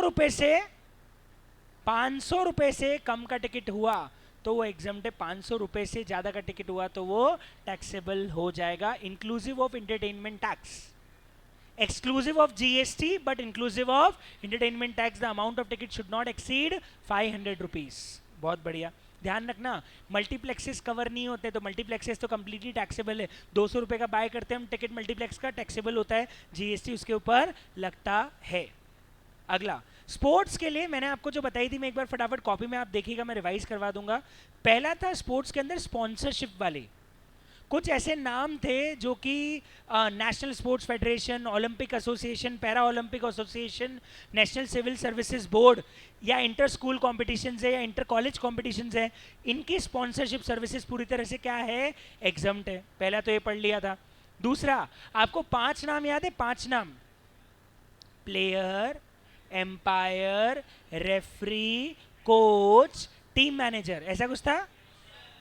ये 5 अगर रिकॉग्नाइज स्पोर्ट्स बॉडी को कोई भी सर्विस देंगे तो क्या हो जाएगा, एग्जम्प्ट। तो ये भी ध्यान रखने का है। ये 2 मेन एग्जम्पशन थी स्पोर्ट्स को लेके, है ना। रिकॉग्नाइज स्पोर्ट्स बॉडी को देगी तो भी एग्जम्प्ट हो जाएगा, आपकी कॉपी के अंदर लिखा होगा। अब सुनना, ये काम का है, ये अगेन काम का है। इसमें सबसे इंपॉर्टेंट कौन सी मैं आपको बता दूं, ये हाउसिंग सोसाइटी वाली। ट्रेड यूनियन एग्जम्प्ट है, लेकिन हाउसिंग सोसाइटी मतलब गोकुल धाम सोसाइटी वाला एग्जाम्पल लिया था मैंने। हम फ्लैट्स में रहते हैं तो हमें हर महीने देना पड़ता है सोसाइटी का मेंटेनेंस। वो सोसाइटी का मेंटेनेंस एग्जम्प्ट होगा अगर मेंटेनेंस 7,500 रुपये से ज़्यादा का नहीं है, तो सोसाइटी को उसके ऊपर जीएसटी नहीं लगेगा। दूसरी खास बात, सोसाइटी का ओवरऑल टर्नओवर भी 20 लाख को क्रॉस नहीं होना चाहिए। अगर टर्नओवर भी कम है तो भी नहीं लगेगा, और 7,500 से कम है तो भी एग्जम्प्ट हो जाएगा। सर टर्नओवर 40 लाख है और मेंटेनेंस 7,500 से कम है तो एग्जम्प्ट। ध्यान रखना, टर्नओवर क्राइटेरिया भी है और एग्जम्पशन भी, दोनों है। टर्नओवर सर 40 लाख है लेकिन पर्टिकुलर आपका 7,500 से कम है तो भी पूरी तरह से एग्जम्प्ट हो जाएगा, ध्यान रखना आप, ठीक है। इसके अलावा और क्या बच गए, बस अब मेजर तो हो गए। एक हायरिंग वाला भी है साहब। हायरिंग में अगर आपने बस किराए पे दी है स्टेट ट्रांसपोर्ट अंडरटेकिंग को तो एग्जम्प्ट, आपने इलेक्ट्रिक बस किराए पे दी है लोकल अथॉरिटी को तो एग्जम्प्ट, आपने ट्रक किराए पे दिया है जीटीए को तो एग्जम्प्ट, या आपने कोई स्कूल बस किराए पे दी है ऐसे आदमी को जो आगे स्कूल के लिए सर्विसेज दे रहा है बस चलाने की, तो वो भी हो जाएगा पूरी तरह से एग्जम्प्ट। तो हायरिंग में कितने एग्जम्पशन हो गए, 4। इसके अलावा कंस्ट्रक्शन में ध्यान रखना है, अगर आप प्योर लेबर कॉन्ट्रैक्ट सर्विस दे रहे हो किसी सिंगल हाउस की या ऐसे प्रोजेक्ट की जो प्रधानमंत्री आवास योजना या हाउसिंग फॉर ऑल मिशन में कवर होते हैं, तो वो भी हो जाएगा पूरी तरह से एग्जम्प्ट। तो ध्यान रखना, प्योर लेबर कॉन्ट्रैक्ट सर्विस किसको देनी, या तो सिंगल हाउस की, या फिर अगर कोई टाउनशिप बन रही है तो टाउनशिप गरीबों की होनी चाहिए, प्रधानमंत्री आवास योजना वाले घर होने चाहिए, तो उसकी लेबर कॉन्ट्रैक्ट सर्विस हो जाएगी पूरी तरह से एग्जम्प्ट। अगर आपका बोर्ड है, इलेक्ट्रिसिटी बोर्ड, अगर खेतों तक इलेक्ट्रिसिटी पहुंचाने के लिए कोई कंस्ट्रक्शन कर रहा है, खंबे लगा रहा है या ऐसा कुछ काम कर रहा है, तो वो भी पूरी तरह से एग्जम्प्ट है। एक और इंटरेस्टिंग बताया था जेडीए, जॉइंट डेवलपमेंट एग्रीमेंट, जहाँ मैंने बताया था कि हमारे जो लक्की भाई है उनकी नज़र एक पुराने मकान पे पड़ गई, उसने बोला कि अपन मिल के इसको तोड़ के पूरी बिल्डिंग बना लेते हैं। तो वहाँ पे पहली बात, सबसे पहले ट्रांसफर ऑफ डेवलपमेंट राइट, जो मकान के मालिक है वो जो जमीन का अधिकार देंगे लक्की भाई को कि तुम इस पे बिल्डिंग बना लो, उसकी सर्विस पूरी तरह से एग्जम्प्ट है। कब एग्जम्प्ट है पता है आपको, कब एग्जम्प्ट है, जब लकी भाई आगे जो फ्लैट्स बेच रहे हैं उसके ऊपर क्या है, जीएसटी देना पड़ रहा है, क्योंकि लकी भाई आगे जो फ्लैट बेच रहे हैं वो अगर अधूरे ड्यूरिंग कंस्ट्रक्शन अगर उसका पैसा ले लेते हैं तो वहाँ टैक्सेबल हो जाएगा। इसलिए ट्रांसफर ऑफ एफएसआई और डेवलपमेंट राइट की सर्विस क्या हो जाएगी, पूरी तरह से एग्जाम। तो इसको एक बार अच्छे से रीड कर लेना, ये पूरा पॉइंट मैंने यहाँ पे एक्सप्लेन करके पूरा समझाया हुआ है। अब मेजर एग्जाम्पशंस तो हमारे सारे हो गए जी। प्योर लेबर में मटेरियल नहीं आता है, वो वर्क्स कॉन्ट्रैक्ट हो जाता है। अगर वर्क कॉन्ट्रैक्ट हो गया तो एग्जाम्पशन नहीं है। एग्जाम्पशन सिर्फ तब है जब कौन सा हो, प्योर लेबर हो। Works contract is always taxable, वहाँ पे सिर्फ एग्जाम्पशन वो पंचायत और म्यूनसिपालिटी में मटेरियल 25% तक होगा तभी मिलेगी। बाकी प्योर लेबर कॉन्ट्रैक्ट के लिए एग्जाम्पशन थी, works contract is always taxable जी। जीटीए 5% वाला ऑप्शन ऑप्ट करता है, गाड़ी का 1500 से ज़्यादा है, कम है तो एग्जाम। मैंने क्या बोला, 5% वाले ऑप्शन पे आ जाए वो डिसाइड बाद में होगा, पहले देख लो एग्जाम टिकट टैक्सेबल है। टैक्सेबल है तो ही डिसाइड करो 5 पे जाना है या 12 पे जाना है, और टैक्सेबल आरसीएम है या एनसीएम है। पहले डिसाइड तो कर लो टैक्सेबल है या एग्जाम है, उसके बाद ये बात आगे की चालू होगी कि आरसीएम होगा या एनसीएम होगा। हेलो 2 मिनट और लगेगा, आरसीएम भी हमारा खत्म हो रहा है। सिक्योरिटी लेंडिंग, हाँ 2 छोटी छोटी एग्जाम्पशन है। क्या क्या बचा था, एक तो स्किल में, हाँ मैं बता देता हूँ, एक second. National skill development corporation NSDC या उसके सेक्टर स्किल काउंसिल या उसके ट्रेनिंग पार्टनर्स अगर कोई ट्रेनिंग की सर्विसेज दे रहे हैं तो वो भी पूरी तरह से हो जाएगा एग्जाम्ड। उसी में एक और था, दीनदयाल उपाध्याय ग्रामीण कौशल योजना के अंदर कोई सर्विस दी जा रही है तो वो भी एग्जाम्ड है। या किसी नेशनल स्किल डेवलपमेंट इंडस्ट्री के ट्रेनिंग पार्टनर्स है तो वो भी एग्जाम्ड है। और कौन सा रह गया था, लीजिंग। लीजिंग में बताता हूँ, एक एग्जाम्शन तो हट चुकी है। आईआरएफसी इंडियन रेलवे को लीज देता है, वो टैक्सेबल हो गया है, वो मैंने आपको हटा ही दिया था, पढ़ाया ही नहीं था, तो हट चुकी है। एक और लीजिंग काम का था, मैं आपको बता देता हूँ। अगर आपने इंडस्ट्रियल प्लॉट या फाइनेंस हब बनाने के लिए 30 साल या उससे ज़्यादा की लीज दी है, किसने दी है, किसी सरकारी एंटिटी ने जहाँ पे सरकार का शेयर 20% से ज़्यादा है, या फिर किसी इंडस्ट्रियल अंडरटेकिंग ने, national state industrial development corporation ने दिया है, तो लीजिंग सर्विसेज भी हो जाएगा पूरी तरह से एग्जाम। और कुछ रह गया, मोस्टली हो गए सारे। एक आध दो छोटे छोटे एग्जाम्शन मॉड्यूल में अगर हो तो एक बार आप रिवाइज करोगे तो अपने आप कवर हो ही जाएगा। मेजर जिसमें से क्वेश्चन बनने के चांसेस हैं वो मैंने आपको यहाँ पे बता दिए। अब आरसीएम में एक है सिक्योरिटी लेंडिंग स्कीम, मैंने बताया था अगर आप सिक्योरिटी लेंडिंग स्कीम के अंदर बोरोवर अगर लेंडर बोरोवर से शेयर्स लेता है और वापस देता है तो जो बोरोवर है उस पर आरसीएम के अंदर टैक्स लगेगा। मैंने बताया था बड़े बड़े हेज फंड्स और बड़े बड़े म्यूचुअल फंड हाउसेस अपनी हेजिंग करने के लिए ऐसा करते हैं, तो इसलिए वो बोरोवर्स पे टैक्स लाइबिलिटी आती है। दूसरा, ऑथर, कोई कंपोजर म्यूजिशियन अगर किसी बड़े प्रोड्यूसर या पब्लिशर को सर्विस देगा तो टैक्स कौन देगा, पब्लिशर। लेकिन यहाँ पे एक छूट थी, ऑथर चाहे तो डिक्लेरेशन देके आरसीएम की जगह क्या लगवा सकता है, एनसीएम, लेकिन सिर्फ ऑथर के लिए, बाकी और कहीं अप्लाई नहीं होगा। उसके अलावा स्पॉन्सरशिप सर्विसेज पे आरसीएम लगता है, बता दिया था। और डायरेक्टर वाला पहले ही बता चुका हूँ, कंपनी डायरेक्टर से सर्विस लेगी तो आरसीएम है, डायरेक्टर उसका टैक्स नहीं पे करेगा, कंपनी पे करेगा। एक और ये काम का है, अगर कोई सिक्योरिटी एजेंसी है वो बॉडी कॉर्पोरेट नहीं है और वो किसी ऐसे रजिस्टर्ड पर्सन को सर्विस दे रही है जो कि गवर्नमेंट और कंपोजिशन डीलर के अलावा कोई रजिस्टर्ड है, तो वहां पे क्या लग जाएगा, आरसीएम। पहली बात, सिक्योरिटी एजेंसी क्या नहीं होनी चाहिए, बॉडी कॉर्पोरेट नहीं है, और सामने वाला क्या होना चाहिए, रजिस्टर्ड, वो भी गवर्नमेंट और कंपोजिशन वाला नहीं है, तो फिर सिक्योरिटी एजेंसी के केस में क्या लग जाएगा, आरसीएम लग जाएगा। एंड फाइनली लास्ट था टैक्सी वाला, ये ट्रांसपोर्ट जैसे ही है। अगर टैक्सी सर्विसेज दी जा रही है 5% और 12% ऑप्शन रहता है, 12 है तो एनसीएम लगेगा, 5 है तो आरसीएम लगेगा। पर ध्यान रखना रिसीवर बॉडी कॉर्पोरेट होना चाहिए और टैक्सी वाला बॉडी कॉर्पोरेट नहीं होना चाहिए, मतलब टैक्सी वाला छोटा आदमी होना चाहिए और सामने वाला बड़ा आदमी होना चाहिए। और उसने 5% वाला ऑप्शन ऑप्ट किया तो लग जाएगा आरसीएम। और यहाँ पे हमारे एग्जामिशन और आरसीएम भी हो जाते हैं कंप्लीट। अब हमारे पास बचा है एक और मेजर टॉपिक जिसका नाम है आईटीसी। तो स्टार्ट करते हैं, एक छोटे से मिनट के ब्रेक के बाद हम चालू करते हैं। 1 मिनट का ब्रेक, कहीं नहीं जाना है, कहीं नहीं जाना है, यहीं बैठे रहिएगा। 1 मिनट का एक शॉर्ट ब्रेक और फिर हम चालू करेंगे input tax credit ITC.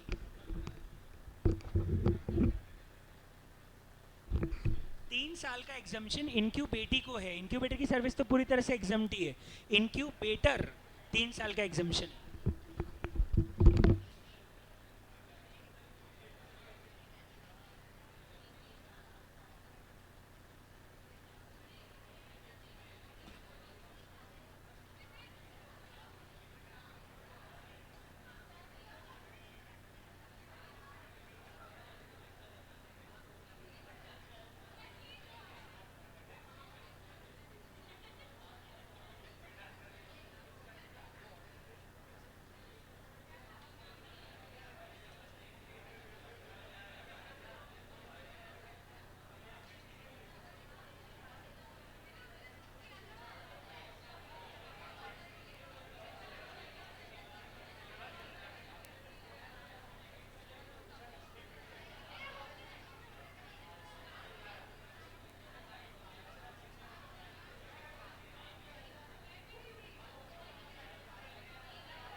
Yes मोक्ष, सही है।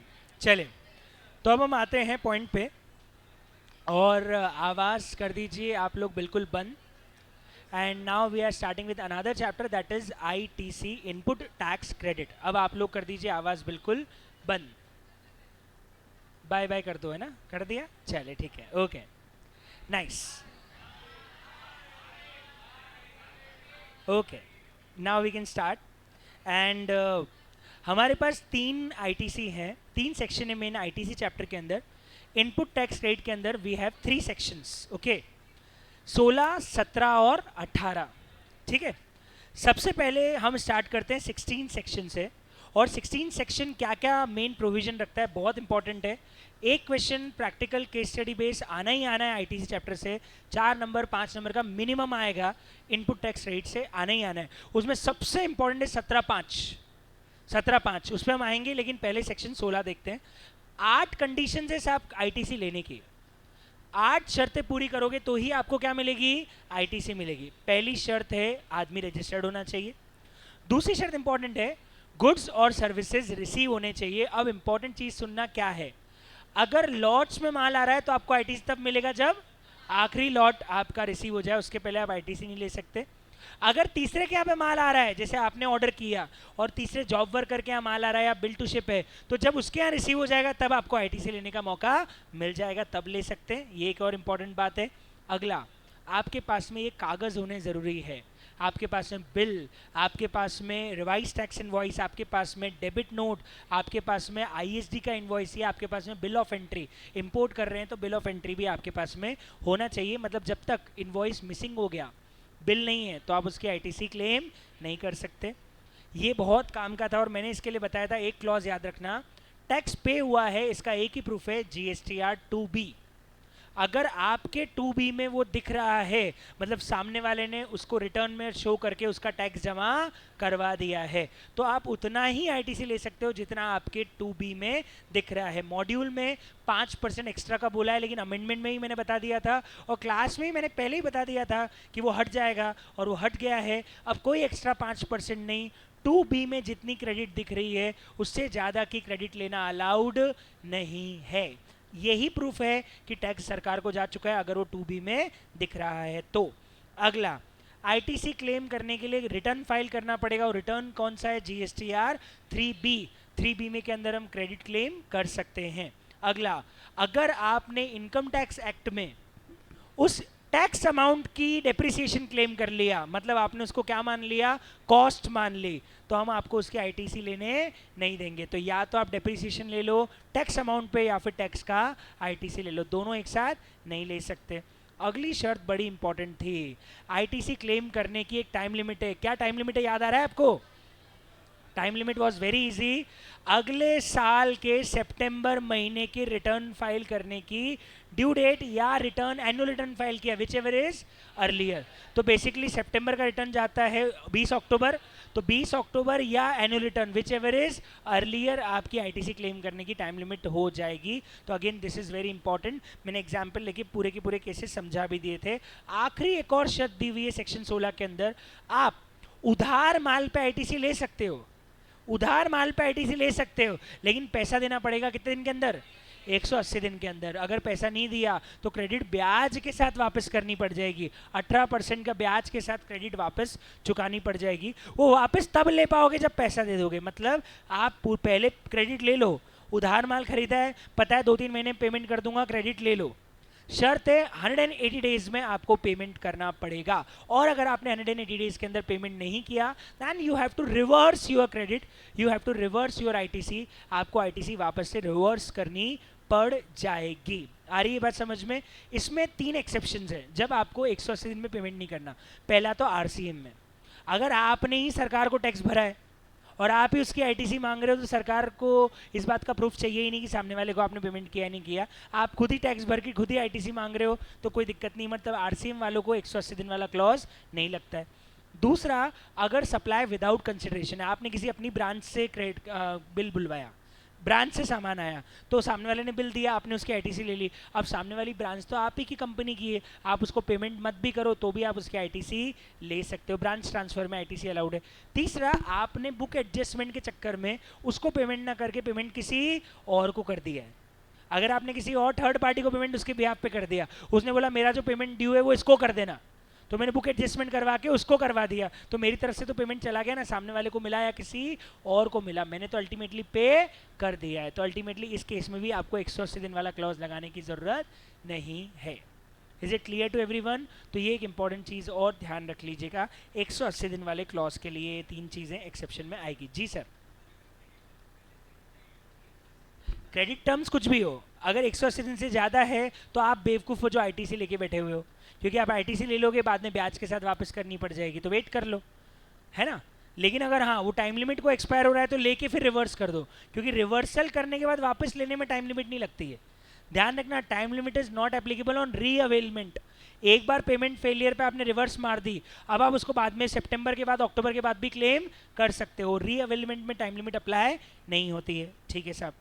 अब आते हैं सेक्शन 17(5) पे, जो एग्जाम में आने की प्रोबेबिलिटी सबसे ज़्यादा है।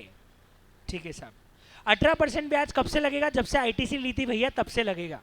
जब से आईटीसी क्लेम करके बैठे थे तब से आपको 18% की इंटरेस्ट के साथ वापस रिवर्स करना पड़ेगा।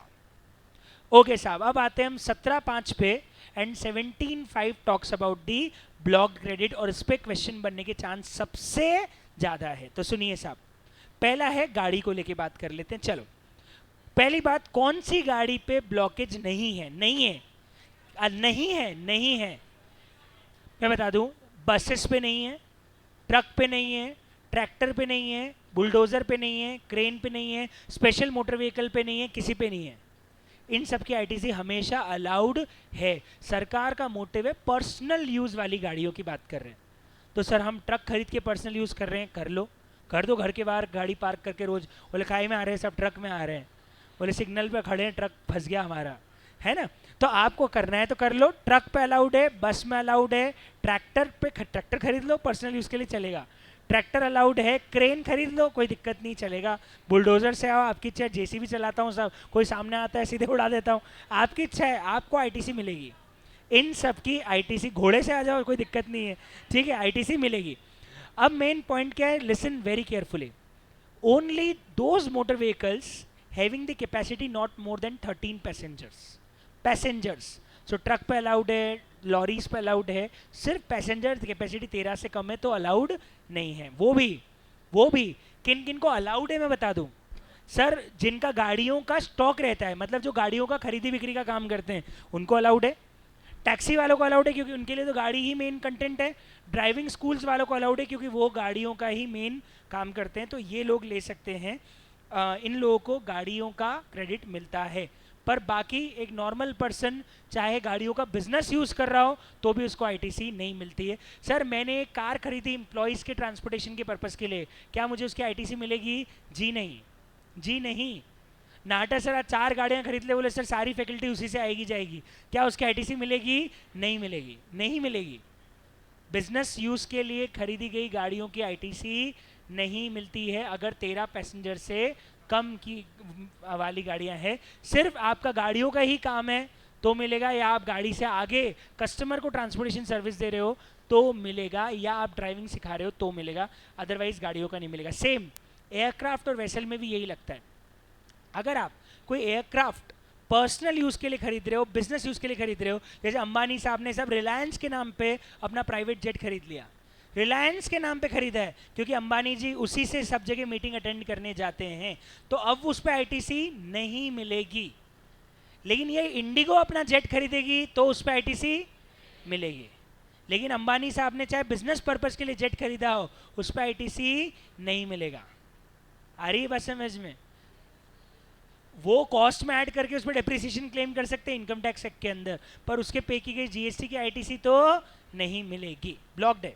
तो ये सब लोग यही करेंगे। आज मान लो नाहटा सर ने एक गाड़ी खरीदी एकेडमी के नाम पे, तो इनकम टैक्स में तो अलाउड है डेप्रिसिएशन लेना, तो गाड़ी की ओवरऑल कॉस्ट पे आप डेप्रिसिएशन ले लोगे, क्योंकि आपको पता है मुझे गाड़ी के ऊपर कोई क्रेडिट मिलने वाली तो है नहीं, तो उसके टैक्स को आप कॉस्ट बना के उसके ऊपर पूरा का पूरा ग्रॉस ब्लॉक में ऐड करके सेक्शन 32 ऑफ इनकम टैक्स के एक्ट के अंदर डेप्रिसिएशन क्लेम कर सकते हो, बिल्कुल अलाउेबल है, एडमिसिबल रहेगा वो।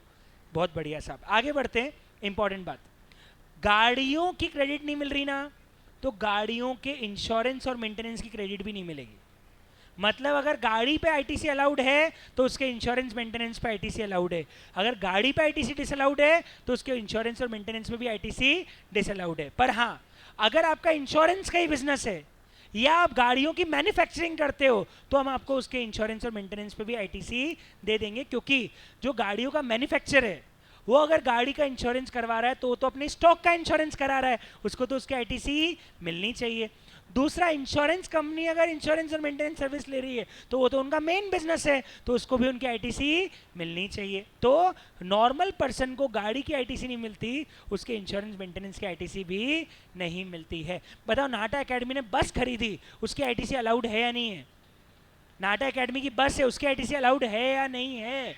अलाउड है, अलाउड है, क्योंकि वो 13 पैसेंजर से ज़्यादा वाली गाड़ी है, तो वहाँ पे कोई डिसअलाउंस है ही नहीं। 13 से कम होती तो फिर डिसअलाउंस हो जाता। आ रही है बात समझ में? Very nice. अगला वाला, आपको ये फोटोग्राफ याद है? मैंने बताया था इस फोटो को देख के आपको 5-6 अलग अलग सर्विसेज नज़र आ जाएगी। क्या क्या याद आ रहा है आपको? उसके अलावा और क्या क्या याद आ रहा है आपको? खाना याद आ रहा है?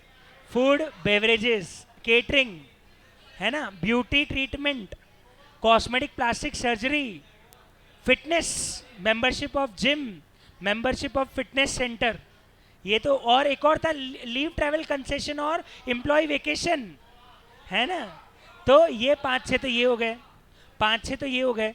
उसके अलावा इसमें और क्या आ जाएगा? एक और था लाइफ इंश्योरेंस, हेल्थ इंश्योरेंस, और एक था renting of A motor vehicle. अब इसमें सिर्फ 2 एक्सेप्शन है, सुनना क्या है? या तो आपका यही बिजनेस है, सर मेरा खाने खरीदने का काम क्यों पड़ता है? क्योंकि हम खाना आगे बेचते हैं साहब, इसलिए मैं खाना खरीदता हूँ, मिलेगा। सर मेरा ब्यूटी प्रोडक्ट खरीदने का काम क्यों पड़ता है? क्योंकि मेरा पार्लर है साहब, तो मिलेगी। लेकिन आप अपने एम्प्लॉयज़ के लिए या अपने ऑफिस कंजम्पशन के लिए इन सब चीज़ों को यूज़ करोगे तो हम आपको आईटीसी नहीं देंगे। दूसरा इंपॉर्टेंट, सर एक फैक्ट्री ने कैंटीन खोला है अपने यहाँ पे वर्कर्स के लिए, क्योंकि फैक्ट्रीज एक्ट बोलता है कि वर्कर्स को कैंटीन देना पड़ेगा। तो बताओ मिलेगी या नहीं मिलेगी आईटीसी? मिलेगी, क्योंकि अब कहाँ बाइंड हो गए आप? स्टैट्यूटरी ऑब्लिगेशन आ गया। तो अगर लॉ ऑब्लिगेशन है तो life insurance, health insurance, canteen, इन सब की आईटीसी फिर आपको मिल जाएगी। आ रही है बात समझ में? बहुत बढ़िया। नेक्स्ट, ये भी बहुत काम का है, कंस्ट्रक्शन। पहले एक चीज समझ लो, सरकार ने क्लियर बोल रखा है हमें रिपेयर से आपत्ति नहीं है। आप रिपेयर करवा लो अपने घर में, सॉरी घर में नहीं, ऑफिस में, आप रिपेयर करा लो अपनी फैक्ट्री में, अगर आपने खर्चे को कैपिटलाइज नहीं किया तो हम आपको आईटीसी पूरी देने को तैयार हैं। कोई झगड़ा नहीं है। झगड़ा सिर्फ तब है जब आपने खर्चे को क्या किया है, मतलब आपने रिपेयरिंग नहीं करवाई, आपने क्या किया? कैपिटलाइजेशन किया है, आपने उसे असेट्स में कैपिटलाइज किया है। हम तब आप पे आपत्ति उठाएंगे। अगर आपने पीएनएल में डेबिट किया है तो आपत्ति है ही नहीं, मतलब वो कंस्ट्रक्शन की डेफिनेशन से ही बाहर है अगर आप पीएनएल में डाल रहे हो। तो पहली बात, ब्लॉकेज सिर्फ तब अराइज होगा जब आपने क्या किया है? उसको कैपिटलाइज किया है। अब सर कैपिटलाइज किया है तो कब अलाउड है कब नहीं? अगर प्लांट एंड मशीनरी में कैपिटलाइज किया है तो अलाउड है, लेकिन इसके अलावा कोई इमूवेबल प्रॉपर्टी में कैपिटलाइज किया है तो अलाउड कहाँ कैपिटलाइज होना चाहिए? प्लांट एंड, तो हम परमिट कर देंगे आईटीसी। अदरवाइज कंस्ट्रक्शन की आईटीसी सिर्फ प्लांट एंड मशीनरी का बेस तैयार करने के लिए जो की जाता है उसकी मिलती है। और कोई ऑफिस बना रहे हो, फैक्ट्री का शेड बना रहे हो, कोई लैंड बना रहे हो, कोई बिल्डिंग तैयार कर रहे हो, या टेलीकम्युनिकेशन टावर खड़ा कर रहे हो, या आउटसाइड फैक्ट्री पाइपलाइन फिट कर रहे हो, हम उसे प्लांट एंड मशीनरी नहीं मानते, हम उस पर की गए कैपिटलाइज की कोई आईटीसी नहीं देंगे। वापस बोल रहा हूँ, पहली बात, खर्चा पीएनएल में डाला है तो आईटीसी हमेशा मिलेगी। अगर आपने खर्चा कैपिटलाइज किया है, मतलब आपने कंस्ट्रक्शन किया है, तो आईटीसी सिर्फ तब मिलेगी जब प्लांट एंड मशीनरी पे कैपिटलाइज होना चाहिए। अगर आपने किसी और असेट्स पे कैपिटलाइज किया है other than plant and machinery, तो हम उस कैपिटलाइज्ड अमाउंट के ऊपर लगे गए टैक्स की कोई आईटीसी नहीं देंगे। कॉस्ट मान लो, हम उसको कोई आईटीसी देने वाले नहीं है। प्लांट एंड मशीनरी में लैंड, बिल्डिंग, सिविल स्ट्रक्चर और pipeline fitting outside the factory और टेलीकम्युनिकेशन टावर नहीं आता है, तो इन पे किए गए खर्चे की कैपिटलाइजेशन पे आईटीसी नहीं मिलती है। ये एक और इंपॉर्टेंट बात है। एक और ध्यान रखना सर, अगर मैं भी वर्क कॉन्ट्रैक्टर हूँ और मैंने किसी से वर्क्स कॉन्ट्रैक्ट सर्विस लेके आगे दिया, मतलब मैंने सब कॉन्ट्रैक्टिंग कर दी, तो बताओ मुझे उसकी आईटीसी मिलेगी या नहीं मिलेगी? ऑफ कोर्स मिलेगी, क्योंकि मैं सब कॉन्ट्रैक्टिंग करूंगा तो मुझे आईटीसी उसकी डेफिनेटली मिलेगी। और अगर मेरा काम ही कंस्ट्रक्शन करने का है, साहब मैं आगे कंस्ट्रक्शन सर्विस दे रहा हूँ, मैं वर्क कॉन्ट्रैक्ट सर्विस दे रहा हूँ, तो बताओ कंस्ट्रक्शन के सामान की आईटीसी मिलेगी या नहीं मिलेगी? ऑफ कोर्स मिलेगी। अगर आईटीसी होगी तो डेफिनेटली उसकी भी आईटीसी आपको मिलेगी। बहुत बढ़िया। अब ये एग्जाम्पल्स के बाद मिसलेनियस में थे 4-5। एनआरटीपी नहीं मिलता, सिर्फ उसको इंपोर्ट पे मिलती है। गुड्स अगर यूज होने से पहले खराब हो गए तो उसकी आईटीसी नहीं मिलती। फ्री गिफ्ट कर दिया, सैंपल दे दिया, सप्लाई नहीं है, जब सप्लाई नहीं है तो हम आपको आईटीसी कैसे दे सकते हैं? नहीं मिलेगी। या आपने टैक्स इवेजन के बाद में डिमांड नोटिस में टैक्स भरा है, मतलब आप टैक्स चोरी करके बैठे थे, बाद में टैक्स नोटिस आया और आपको भरना पड़ रहा है, तो हम उसकी आईटीसी आपको नहीं देंगे। तो ये वो रीजन है जिस कारण आपको आईटीसी नहीं दी जाती है। बताओ सबको समझ में आ गया? Very nice. ये बहुत इंपॉर्टेंट है, बहुत ज़्यादा चांस है कि इसमें से क्वेश्चन एग्जाम में आएगा ही आएगा। अब 17, 1, 2, 3 इतना इंपॉर्टेंट नहीं है, उसमें सिर्फ एक चीज़ काम की जो ध्यान रखनी है कि अगर आपको लेनी है क्रेडिट, तो आगे आपकी सप्लाई क्या होनी चाहिए?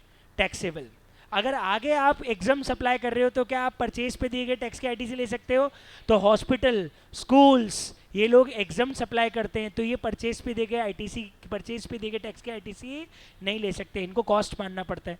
कंपोजिशन वाला नहीं ले सकता, तो ये सब लोग आईटीसी क्लेम नहीं कर सकते। तो एग्जाम सप्लाई करने वाले को आईटीसी नहीं मिलती है, टैक्सेबल सप्लाई करने वाले को ही सिर्फ आईटीसी मिलती है। इसे मेन कैलकुलेशन रूल 42-43 था, वो आपके सिलेबस से हट गया है, तो वो काम की बात नहीं है। एक बैंक वाला ध्यान रखना है सर, बैंक की एक तो होती है बैंक चार्जेस, वो तो टैक्सेबल है, लेकिन बैंक का ब्याज, बैंक जो इंटरेस्ट लेता है लोन पे, वो तो बैंक का भी तो आधा सप्लाई टैक्स, बहुत सारा सप्लाई टैक्सेबल हो गया और बहुत सारा सप्लाई, तो उन्होंने बैंक को एक ऑप्शन दिया है, छोड़ो टर्नओवर का प्रपोर्शन, तुम तो ये मान के चलो जितना तुम्हारा एलिजिबल आईटीसी है, हम मान लेते हैं आधा एग्जम्प्ट का है, आधा टैक्सेबल का है, आधा ले लेना और आधा छोड़ देना। तो अगर बैंक 1 लाख रुपए की टैक्स पे कर रही है, 1 लाख रुपए की उसकी एलिजिबल आईटीसी है, तो 50,000 का क्रेडिट लेगी और 50,000 का क्रेडिट छोड़ देगी। वो ये मान रहे आधा टर्नओवर बैंक का इंटरेस्ट का होता होगा, आधा टर्नओवर बैंक का और दूसरा होता होगा। तो एक फ्लैट ऑप्शन दिया है बैंक को 17(4) के अंदर कि आधा आईटीसी ले लो और आधा आईटीसी छोड़ दो। तो ये एक इंटरेस्टिंग ऑप्शन है, लेकिन इसमें ध्यान रखना, अगर बैंक का ब्रांच ट्रांसफर है तो आप पूरा 100% आईटीसी ले सकते हो। मतलब जो फ्लैट आधा छोड़ना है आधा लेना है, वो बाहर वालों के लिए। एक बैंक, अपना ही बैंक का ब्रांच ट्रांसफर हो रहा है, तो वहाँ एक का पूरा बिल का आईटीसी अगले बैंक को पूरा का पूरा मिल जाएगा। लेकिन आज बाहर से मैं सर्विस ले रहा हूँ, बाहर से कोई भी परचेज कर रहा हूँ, तो बैंक आधा आईटीसी लेगा और आधा आईटीसी छोड़ देगा। ये बैंक के लिए ऑप्शन है 17(4) के अंदर। इसके ऊपर जरूर क्वेश्चन बन सकता है, बढ़िया है। बाकी सबसे ज़्यादा चांस तो 17(5) का बनता है, सबसे ज़्यादा चांस 17(5) है। खूब सारे क्वेश्चन दिए क्वेश्चन बैंक के अंदर, 12 से 15 प्रैक्टिकल क्वेश्चन है क्वेश्चन बैंक के अंदर, 17 और 16 के ऊपर, 16 और 17 के ऊपर बहुत ज़्यादा चांस है एग्जाम में क्वेश्चन बन जाए। अब इसके बाद आता है लास्ट सेक्शन, वो है सेक्शन नंबर 18, जो कि बोलता है कि स्पेशल केस में कब आईटीसी मिलेगी और कब आईटीसी नहीं मिलेगी। यश पूछ रहा है सर, अगर हम सोलर परचेज करेंगे तो उसका आईटीसी मिलेगा कि नहीं मिलेगा? सोलर परचेज काय के लिए कर रहे हो? घर के लिए कर रहे हो तो नहीं मिलेगा। अगर ऑफिस यूज़ के लिए कोई सोलर प्लांट लगाया है सब लाइट के लिए, तो उसकी आईटीसी आपको मिल जाएगी, क्योंकि बिजनेस यूज़ है और कहीं भी ब्लॉकेज नहीं है। अगर ब्लॉकेज नहीं है और बिजनेस यूज़ है तो बताओ आईटीसी मिलेगी कि नहीं मिलेगी? डेफिनेटली मिलेगी, कोई क्वेश्चन ही नहीं अराइज होता है। चले, अब 18(1)(2) मतलब आप मंदिर से बाहर आ रहे हो, बाहर आ रहे हो मतलब आपको आईटीसी मिलेगी। अभी तक आप जीएसटी के दायरे में नहीं थे, लेकिन अब आप जीएसटी के दायरे में आ गए हो, आप मंदिर के अंदर प्रोटेक्टेड थे, शैतान की नज़र आप पे नहीं पड़ी थी, लेकिन जैसे ही आप मंदिर के बाहर आए आपकी नज़र, आपके ऊपर शैतान की नज़र पड़ गई। शैतान कौन हो गया यहाँ पे हमारा? जीएसटी। तो जीएसटी की नज़र आप पे पड़ी और बोला कि तू तो अब टैक्सेबल है, तो उसने बोला चलो चलते हैं, लेकिन मेरे को चप्पल तो पहन लेने दो। मतलब मैं क्या ले सकता हूँ अब? आईटीसी ले सकता हूँ, क्योंकि अब मुझे आगे क्या देना है? टैक्स पे करना है। तो इंपॉर्टेंट चीज़ है, अगर मैं नया रजिस्ट्रेशन लेता हूँ, या फिर मैं कंपोजिशन से बाहर आता हूँ, या फिर मेरी सप्लाई एग्जाम से टैक्सेबल हो जाती है, तो सरकार मुझे उसकी आईटीसी देगी। स्टॉक पे भी देगी और कैपिटल गुड्स पे भी देगी। पर ध्यान रखना, नए रजिस्ट्रेशन में सिर्फ आईटीसी स्टॉक की मिलती है, जबकि अगर आप स्विच ओवर कर रहे हो, ऑलरेडी रजिस्टर्ड हो, कंपोजिशन से बाहर आ रहे हो या एग्जाम से टैक्सेबल हो गया, तो आपको न केवल स्टॉक की मिलेगी, स्टॉक के साथ साथ आपको किसकी मिलेगी? कैपिटल गुड्स की। पर क्या पूरी दे देंगे क्या? सर जितने टाइम तक एग्जाम में यूज किया उसका हटाना तो पड़ेगा। तो कितना, क्या रेट याद रखना है आपको?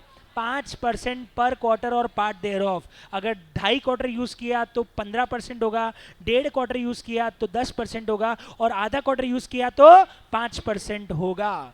मतलब कैपिटल गुड्स के ऊपर 5% पर क्वार्टर और पार्ट की हटा के जो आईटीसी है वो आप स्विच ओवर करते समय या एग्जाम टैक्सेबल होगा तब ले सकते हो। स्टॉक पे तो सब में केस में ले सकते हो, लेकिन in case off switch over और एग्जाम बिकम टैक्सेबल आप कैपिटल गुड्स पे भी ले सकते हो 5% यूज करने के बाद। बताओ समझ में आया या नहीं आया?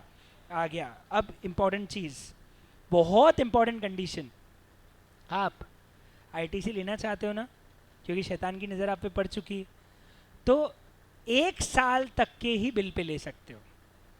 मतलब अगर आपके पास 2-2, 3-3 साल पुराना स्टॉक और कैपिटल गुड्स पड़ा है तो सरकार आपको उसके ऊपर आईटीसी नहीं देगी। मतलब आपने जो मशीन खरीदी हुई होनी चाहिए या आपने जो स्टॉक खरीदा होना चाहिए, किससे पुराना नहीं होना चाहिए? 1 साल से पुराना नहीं होना चाहिए। अगर 1 साल से पुराना हुआ तो उसके ऊपर आपको आईटीसी नहीं दी जाएगी। फॉर्म नंबर लिखा है और इसमें 2 लाख से ज़्यादा का आईटीसी चाहिए तो फिर सर्टिफिकेट लगता है सीए का या फिर कॉस्ट अकाउंटेंट का। ये 18 सबसेक्शन 1 और 2 हो गया। अगला है मंदिर में जा रहे हो, मतलब आप शैतान से बच के मंदिर में जा रहे हो, मतलब आप जीएसटी के दायरे से बाहर आ रहे हो, तो आपको आईटीसी लेनी है या छोड़नी है? छोड़नी है। मतलब रिवर्सल करना पड़ेगा। और रिवर्सल 3 केस में होगा, या तो आप कैंसिल करा दो जीएसटी नंबर तो आप शैतान के दायरे से बाहर हो गए, या फिर आप कंपोजिशन में घुस जाओ तो आप प्रोटेक्टेड हो गए, या फिर आपकी सप्लाई टैक्सेबल से एग्जम्प्ट हो जाए तो भी आप प्रोटेक्टेड हो गए। इन तीनों केस में आपको आईटीसी वापस करनी पड़ेगी। पर कैसे? सर स्टॉक पे तो आईटीसी करनी है, कैपिटल गुड्स में तीनों केस में आईटीसी रिवर्स करनी है, पर यहां पे 60 महीने की लाइफ मान के करना पड़ेगा। ध्यान रखना, अगर सरकार आपसे आईटीसी छीन रही है बिकॉज ऑफ कैंसिलेशन और कंपोजिशन में जा रहा हूं इसलिए, या फिर मेरा टैक्सेबल एग्जम्प्ट हो गया, तो कैपिटल गुड्स पे रिवर्सल होगा, बिल्कुल होगा, लेकिन 60 महीने की लाइफ मान के। मतलब अगर 60 में से मान लीजिए 15 महीने मैंने यूज कर लिया, तो आपको 40 मंथ्स की, जो 45 मंथ्स की जो आईटीसी अनयूज्ड है वो वापस करनी पड़ेगी। मतलब जितना टाइम आपने असेट्स को अभी तक यूज नहीं किया है उतने की आईटीसी आपको वापस देनी पड़ेगी। तो रिमेनिंग यूजफुल लाइफ की आईटीसी सरकार को प्रपोर्शनेट बेसिस पे रिवर्स मार दो। तो अगर मैंने 11 महीने और 15 दिन यूज कर लिया, मतलब 12 महीने की ले लो, 48 महीने की 48 मंथ्स की वापस कर दो। याद रहेगी बात? तो ध्यान रखना, 18, 4 और 5 में मंथ वाइज कैलकुलेशन है, 18, 1 और 2 में क्वार्टरली लेना है तो क्वार्टरली माइनस करके लो, वापस देना है तो मंथली प्रपोर्शन करके रिमेनिंग यूजफुल लाइफ जो बच गई है उसकी वापस कर दो। ये ध्यान रखना। फॉर्म नंबर ITC 03 है और यहाँ पे कंपलसरी CA और CMA सर्टिफिकेट लगता है। इन एनी केस आपको CA CMA सर्टिफिकेट लगाना ही पड़ेगा। ये है 18, 4 और 5। अब 18, 3 बहुत ईजी था। क्या था इसमें? बहुत ईजी। मैं अपना बिजनेस बेच रहा हूँ किसी को, या कंपनीज मर्ज हो रही है, तो जिनके पास जो आईटीसी के बैलेंस होंगे उनका क्या होगा? लैप्स हो जाएंगे या आगे अगले को मिल जाएगा? अगले को ट्रांसफर हो जाएगा। ये है ट्रांसफर ऑफ आईटीसी का क्लॉज। और ध्यान रखना, मर्जर, सेल, डीमर्जर, अमलगमेशन या सेल ऑफ बिजनेस में आप अगले पर्सन को आईटीसी ट्रांसफर कर सकते हो। आपके पास जो अनयूटिलाइज बैलेंस ऑफ आईटीसी वो नेक्स्ट पर्सन को चला जाएगा। फॉर्म है ITC 02। कंडीशन क्या है? सारी लाइबिलिटीज ट्रांसफर होनी चाहिए, और अगर डीमर्जर होता है तो असेट्स के रेशियो में आपको आईटीसी फिर दो डीमर्ज्ड कंपनी के अंदर बांटनी पड़ेगी। ये है 18 सबसेक्शन 3, और आईटीसी का लास्ट क्लॉज है 18 सबसेक्शन 6, जो ये बताता है कि अगर आप कैपिटल असेट्स बेचते हो तो चाहे विद कंसिडरेशन बेचो विदाउट कंसिडरेशन बेचो, अगर आईटीसी क्लेम की है तो आपको अमाउंट पे करना पड़ेगा। अमाउंट कितना है सुनो, tax on the sale value और टोटल आईटीसी क्लेम्ड माइनस 5% पर क्वार्टर और part thereof whichever is higher. मतलब 5 साल के पहले निकाला तो 5 जो आईटीसी आएगा वो -5% विच एवर इज हायर, या सेल विच एवर इज जो भी हायर होगा वो टैक्स देना पड़ेगा। अगर आपने 5 साल बाद बेची तो ऑफकोर्स ये वाला अमाउंट जो नीचे वाला है आईटीसी -5% वाला वो बाय डिफॉल्ट कितना हो जाएगा 0, क्योंकि 5 ईयर हो जाएंगे ना तो 5% का 20 क्वार्टर का हटा के तो 100% अपने आप हो जाएगा, तो फिर टैक्स ऑन ट्रांजैक्शन वैल्यू ही रहेगा। लेकिन 5 साल के पहले बेचोगे तो दोनों में से जो हायर होगा वो अमाउंट आपको कैपिटल एसेट्स को डिस्पोज ऑफ करते समय देना पड़ेगा। इसके बाद हम और आगे बढ़ेंगे, और जीएसटी में आईटीसी के बाद आई थिंक एक और इसमें क्लॉज था यार, मैं बताता हूँ क्या क्लॉज था। अगर tools, moulds, dies, refractory bricks, jigs या इस तरह की चीज़ों को स्क्रैप की तरह बेचा है तो वहाँ पे फिर 5 साल की लाइफ काउंट जितने में बेचा है सिर्फ उस पर टैक्स पे कर देना, वहाँ पे 5 ईयर का 5% कैलकुलेशन करने की ज़रूरत नहीं है, क्योंकि कंज्यूमेबल आइटम है, 5 साल तक वैसे भी चलने वाले नहीं है। ये हमारा हो गया एक और important chapter, that is ITC. आगे बढ़ते हैं और चलते हैं अगले टॉपिक पे। Next topic is returns. अब कोई ब्रेक की जरूरत है, फालतू बातें मत करो। चलिए, साला तुमको सुनना है तो तुमको ब्रेक चाहिए यहाँ पे, ठीक है। अगला टॉपिक, और ये आई थिंक अगेन थोड़ा सा इंपॉर्टेंट है, रिटर्न्स। रिटर्न्स, ठीक है। अब रिटर्न्स के अंदर क्या क्या चीज़ें मेन है, क्या क्या ध्यान रखना है, वो अब हमें फोकस करना है। तो now we can talk about the return topic. चलिए देखिए, सबसे पहला जो रिटर्न है उस रिटर्न का नाम है GSTR1, that is return of outward supply, GSTR1। अब ये जो 1 है ये एक्चुअली सेल का रिटर्न है। हम जो भी सेल कर रहे हैं हर महीने या क्वार्टरली, उसे हमें जीएसटी, मैडम डिस्टर्ब नहीं करना है। क्यों देखेंगे आपको सब, कौन देख रहा है भैया, क्या हो गया, क्यों सिद्धि, क्यों डिस्टर्ब कर रहे हो तुम। चलिए फोकस करो तो सीधा, बिल्कुल सीधा, आवाज़ बिल्कुल बंद। और अपन क्या टेडी बियर बना के बैठेंगे क्या, बैग को किताब निकालो ना अंदर से कुछ, तो टेडी बियर बना के बैठ गए, वाओ, ठीक है। चलिए मुद्दे पे आते हैं, देखिए बढ़िया, एकदम हक करके बैठ गए, बिल्कुल मस्त। चलिए पॉइंट पे आते हैं और देखिएगा, section 37 it talks about GSTR1, that is return of outward supply, ठीक है। अब पहली बात, कौन भरेगा सर, एक regular tax payer. NRTP, composition, OIDR, e commerce, UIN और TDS कलेक्टर ये रिटर्न नहीं भरेंगे, इनके लिए अलग रिटर्न है इसलिए, ठीक है। अब ये रिटर्न की ड्यू डेट काम की यार, सब ड्यू डेट बहुत अच्छे से याद रखना, वो लोग आपसे ऑब्जेक्टिव में ड्यू डेट्स पूछ सकते हैं। ड्यू डेट्स क्या है, ध्यान से देखो। आपने अगर QRMP स्कीम ली है, कौन ले सकता है QRMP स्कीम, जिसका टर्नओवर 5 करोड़ से ज़्यादा नहीं है। अगर आपने QRMP स्कीम ली है तो आपको GSTR1 भरना है क्वार्टरली 13 तारीख तक, अगले महीने की 13, अगले क्वार्टर की 13 तारीख तक।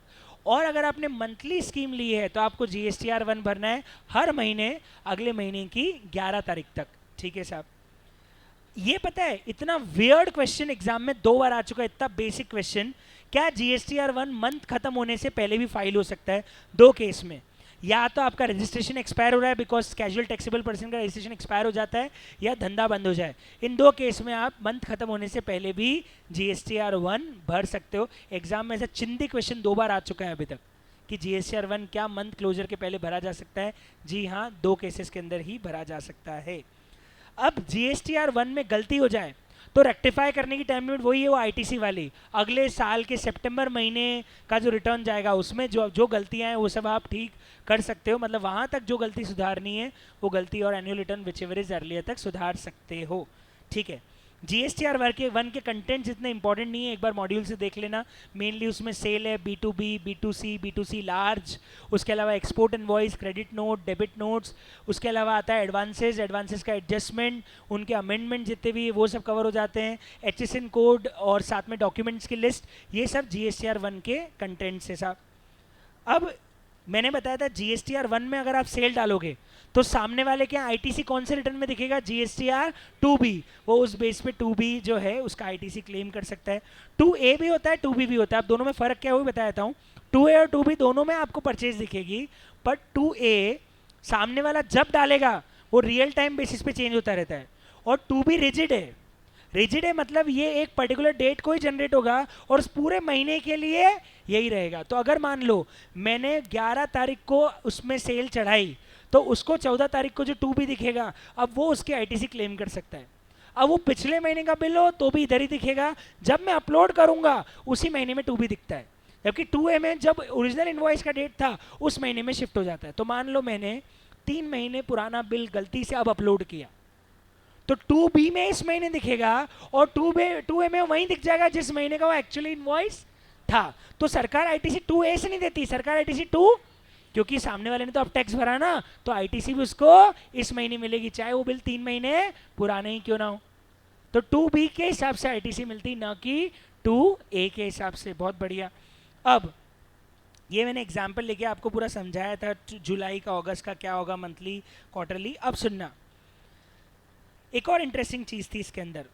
एक आपको याद हो तो एक पॉइंट हमने पढ़ा था IFF, invoice furnishing facility. I think वो मॉड्यूल में मैंने मार्क करवाया था IFF फैसिलिटी का, पर बताया था क्या होता है। जैसे मान लो, हाँ मैं आपको बताता हूँ क्या है, सुन लेना 1 मिनट। मैं हूँ मंथली वाला और नीचे जो फोटोकॉपी वाले भैया हैं वो क्वार्टरली वाले हैं फॉर एग्जाम्पल। अब मैंने तो मंथली सेल करनी है और मंथली टैक्स भरना है, सामने वाला बंदा मेरे नाम पे बिल कब चढ़ा रहा है, क्वार्टर एंड में, तो मेरे को तो 3 महीने तक उस चीज़ की आईटीसी, मान लो अभी हो रहा है अक्टूबर, फॉर एग्जाम्पल अक्टूबर मंथ में मैंने फोटोकॉपी का बिल लिया, अब भाई साहब उसका रिटर्न भरेंगे जनवरी में, क्योंकि वो तो क्वार्टरली ऑप्शन के अंदर है, और मैं तो इसका रिटर्न नवंबर में ही भर दूंगा, तो मुझे तो आईटीसी नवंबर में चाहिए, जबकि साहब रिटर्न कब भरेंगे। तो मैं क्या 2 महीने तक इस फोटोकॉपी बिल पे आईटीसी नहीं लूँ, गलत है। तो उन्होंने बोला फोटोकॉपी वाला रिटर्न न भरे, सिर्फ अपने जीएसटीआर 1 में इनवॉइस अपलोड कर दे, टैक्स भी उसका अभी नहीं भरे, टैक्स भी बाद में ही भरेगा, लेकिन सिर्फ क्या करे, जीएसटीआर 1 में उसका इनवॉइस अपलोड कर दे, तो भी मुझे उसको 2B में दिख जाएगा और मैं उसकी क्या क्लेम कर सकता हूँ, आईटीसी। इसको बोलते हैं IFF, इनवॉइस फर्निशिंग फैसिलिटी। पर पहली बात, हर महीने 50 लाख रुपए तक के ही IFF में बिल दिए जा सकते हैं, मतलब हर महीने जो IFF में बिल डालने की लिमिट है वो कितने तक की है, 50 लाख रुपए तक की है। मतलब पहले और दूसरे महीने में आप 50 और 50 लाख तक के बिल IFF फैसिलिटी के अंदर, इनवॉइस फर्निशिंग फैसिलिटी के अंदर डाल सकते हो। वो मैंने आपको ऑलरेडी पूरा का पूरा मॉड्यूल से पढ़ा दिया था, ये वही है। अब कंपोजिशन डीलर के रिटर्न को हमने नाम दिया था GSTR 4, और ये भरना पड़ता है एनुअली, 30 तारीख, अगले साल की 30 तारीख को, मतलब साल खत्म होने के 30 दिन के अंदर। पर ये कंपोजिशन वाला पेमेंट क्वार्टरली करेगा कि मंथली, सॉरी ईयरली या मंथ, क्वार्टरली। और क्वार्टरली कब तक करेगा, अगले क्वार्टर की 18 तारीख तक। वो जो पेमेंट जनरेट करेगा उसके लिए एक रिटर्न भरेगा CMP 08, और वहां से वो पेमेंट करेगा, और उस पेमेंट के हिसाब से वो ईयरली रिटर्न भरेगा, लेकिन पेमेंट उसको क्वार्टरली 18, अगले क्वार्टर के 18 तक करना पड़ेगा। NRTP के लिए एक रिटर्न था जिसका नाम था GSTR 5। GSTR 5 ये बता, GSTR 5 के अंदर NRTP अपना सेल डालता है हर महीने। तारीख क्या है सर, अगले महीने की 20 तारीख, लेकिन जो एक्सपायरी वाला महीना होगा वहाँ एक्सपायरी से 7 दिन के अंदर आपको रिटर्न्स फाइल करने पड़ेंगे, क्योंकि आपका रजिस्ट्रेशन एक्सपायर हो चुका है। तो आपको अगले महीने की 20 तारीख तक की ज़रूरत क्या है, रजिस्ट्रेशन एक्सपायर होने से 7 दिन के अंदर आपको रिटर्न GSTR 5 फाइल करना पड़ेगा। 9 में एनुअल रिटर्न है, कोई काम की बात नहीं है। और इसमें मेजरली एक और चीज़ ध्यान रखनी है, मैं आपको 3B की ड्यू डेट्स भी बताया था, 3B, क्योंकि वो मैंने मॉड्यूल से मार्क करवाया था।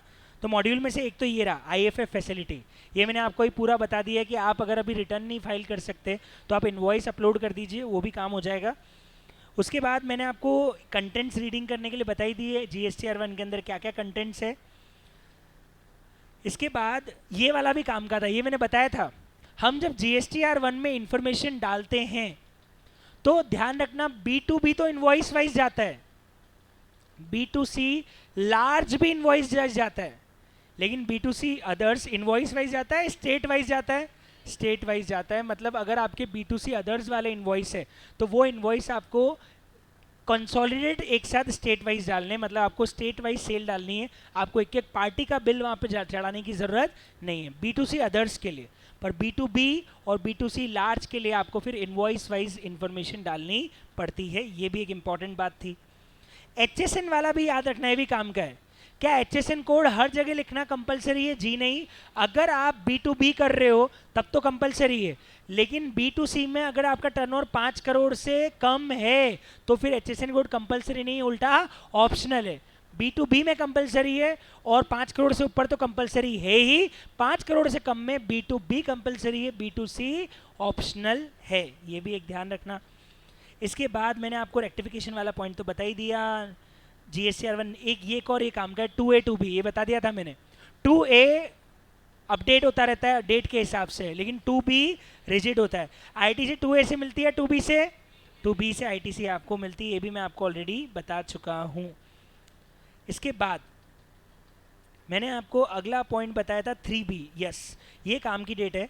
3B में आपको ध्यान रखना है, अगर आप QRMP स्कीम में हैं तो आपकी 3B की ड्यू डेट्स अलग अलग है, आपको याद है वो?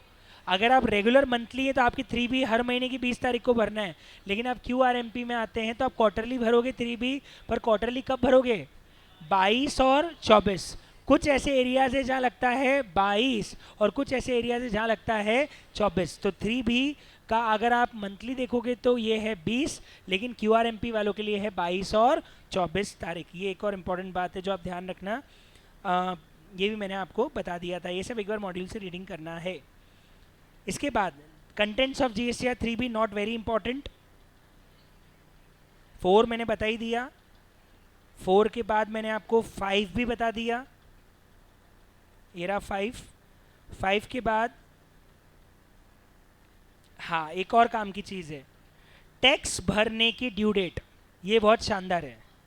टैक्स भरने की ड्यू डेट भी बहुत शानदार है। पहले मैं बता दूं रेगुलर वालों के लिए, अगर आप रेगुलर टैक्स पेयर हैं तो आपको टैक्स हर महीने GSTR 3B के साथ भरना है। 3B कब तक भरना रहता है मंथली वालों को? अगले महीने की 20, तो टैक्स भी उसको 20 तक ही भरना है मंथली वालों के लिए, तो मंथली वालों के लिए तो प्रॉब्लम नहीं है। पर QRMP वाला स्कीम का नाम क्या है? क्वार्टरली रिटर्न मंथली पेमेंट, मतलब क्वार्टरली रिटर्न भरेगा 22-24 को, पर पेमेंट क्वार्टरली करेगा मंथली। तो सर एक मिनट, पहले महीने भी उसको टैक्स भरना पड़ेगा, दूसरे महीने ही भरना पड़ेगा और तीसरे में रिटर्न तीसरे महीने भरेगा, पर टैक्स उसको पहले दूसरे और तीसरे तीनों महीने में भरना है। तो पहले महीने और दूसरे महीने में भरने की तारीख क्या है? चलो तीसरे महीने में तो 3B भी भरने वाला है तो 3B के साथ ही भर देगा, लेकिन पहले और दूसरे महीने में वो 3B भरेगा कि सिर्फ टैक्स भरेगा? तो उसके लिए तारीख है 25।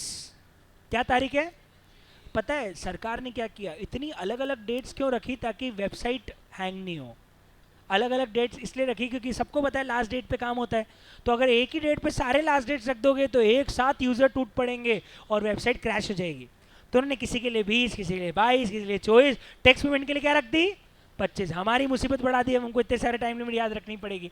टैक्स पे पहले और दूसरे महीने में करने के लिए टैक्स तारीख क्या है QRMP वालों के लिए? 25। पर सर जब वो रिटर्न क्वार्टरली भर रहा है तो मंथली टैक्स पेमेंट करेगा कैसे? 2 ऑप्शन है, या तो एस्टिमेट बेसिस पे कैलकुलेट करके भरे, या फिर वो जितना पिछले क्वार्टर में भरा है टैक्स कैश में उसका 35% पहले महीने में और 35% दूसरे महीने में भर दे। अगर उसने क्वार्टरली भरा है तो, या पिछली बार अगर वो मंथली था तो जितना पिछले मंथ में भरा है उतना ही पहले महीने में और दूसरे महीने में भर दे। अगर पिछली बार क्वार्टरली भरा है तो क्वार्टरली जो भरा है उसका 35% पहले और दूसरे महीने में, मंथली पिछली बार भरा है तो जितना पिछली बार मंथली भरा है उतना ही पहले और दूसरे महीने में भर दे तो उसको चलेगा, फिर कोई ब्याज लगने वाला नहीं है। ये भी ड्यू डेट ऑफ पेमेंट वाली बात बहुत ही काम की थी। फिक्स सम अमाउंट वही है 35% वाला, और सेल्फ असेसमेंट तो जो एक्चुअल अमाउंट है वो ही पे करना पड़ेगा। ये एग्जाम्पल के साथ पूरा मैंने आपको एक्सप्लेन भी कर दिया था। ये था पूरा ड्यू डेट ऑफ पेमेंट। इसके बाद फर्स्ट रिटर्न मैंने बताया था, जो पहला रिटर्न भरते हैं हम लोग, उस रिटर्न के अंदर वो पीरियड भी लेना रहता है जो रजिस्ट्रेशन लाइबिलिटी से लेके ग्रांट के बीच का है। तो अगर रजिस्ट्रेशन लाइबल पुराना था, रेट्रोस्पेक्टिव से रजिस्ट्रेशन हुआ, तो उस पीरियड को भी अपने को पहले रिटर्न में ही इंक्लूड करना पड़ेगा। यही मैंने एक्सप्लेन कर दिया था। एनुअल रिटर्न मैंने बता ही दिया, 31 दिसंबर तक अपने को भरना रहता है। और फाइनल रिटर्न एक और था, आपको याद है GSTR 10 नाम था इसका। ये कब भरना पड़ता है? कैंसिलेशन के समय। टाइम लिमिट काम की ऑब्जेक्टिव क्वेश्चन में आ सकती है। क्या टाइम लिमिट है? 3 मंथ्स। 3 मंथ्स कहाँ से? या तो डेट ऑफ कैंसिलेशन ऑर्डर या effective date of cancellation, whichever is later, वहां से 3 महीने मिलेंगे आपको फाइनल रिटर्न भरने के लिए। ये मैंने आपको बताया था। और फाइनली एक ये लेट फीस। लेट फी में कुछ अमेंडमेंट है। लेट फी में जो अमेंडमेंट है वो मैंने अमेंडमेंट लेक्चर में कवर किया, उसको एक बार आपको पढ़ना पड़ेगा। लेट फी का अमेंडमेंट बहुत काम का है। उसमें अगर नील रिटर्न है तो लेट फीस अलग है, अगर आपका 5 करोड़ से कम का टर्नओवर है तो आपके लिए लेट फीस अलग है। तो एक बार वो लेट फी वाला अमेंडमेंट वीडियो में ज़रूर देख लेना, वो इम्पॉर्टेंट रहेगा। और finally finally finally last section था GSTP को लेके।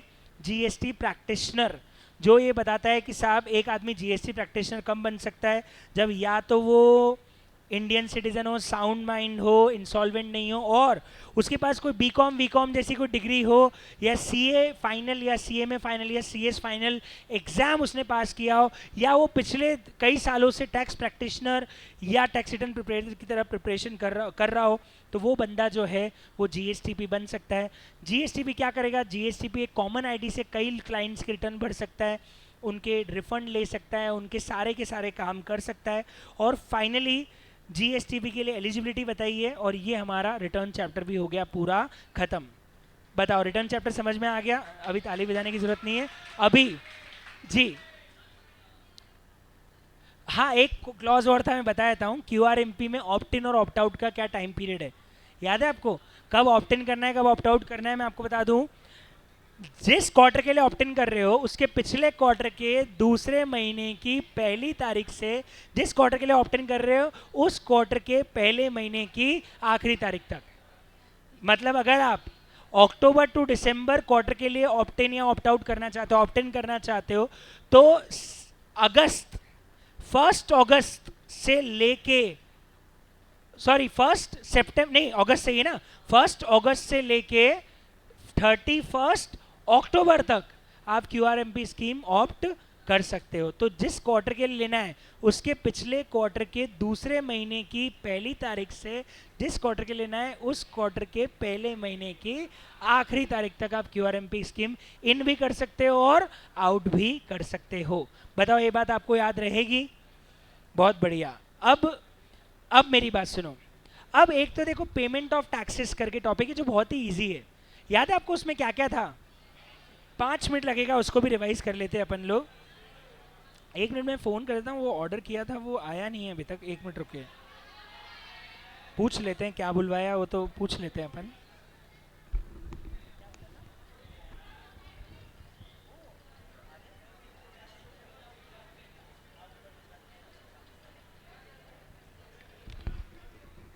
क्या बोला था मैंने?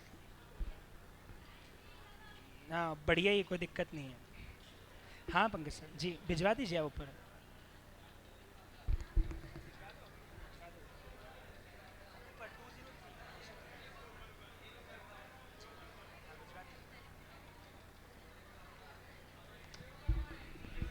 चिंदा आ गया, 2 मिनट के अंदर आ ही रहा है। जितने अपन पेमेंट ऑफ टैक्सेस भी रिवाइज कर लेंगे, है ना।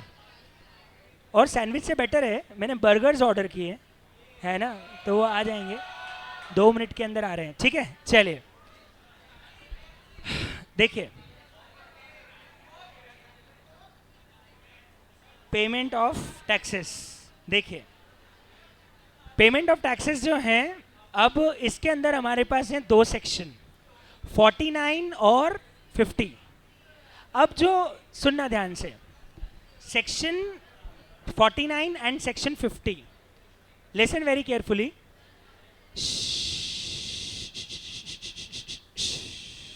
ठीक है, जो 49 है उसके अंदर पहले समझ लेना। मेरे को पता है आप तुम लोग टाइम पास वाले मूड में पूरा आ चुके हो, पर बस इसको ख़त्म करने दो यार, ठीक है। 3 लेजर हैं, electronic liability ledger, electronic credit ledger और इलेक्ट्रॉनिक कैश लेजर। 3 तरह के लेजर्स होते हैं पेमेंट ऑफ टैक्सेस के अंदर, ठीक है। अब अरे काम करना है, इसको घर पे रिवाइज कर लेना है यार, क्योंकि अब क्या 2 मिनट के अंदर कुछ होगा नहीं। मैं आपको इसके रिवीजन लेक्चर डला हुआ है और उसमें कोई अमेंडमेंट भी नहीं है।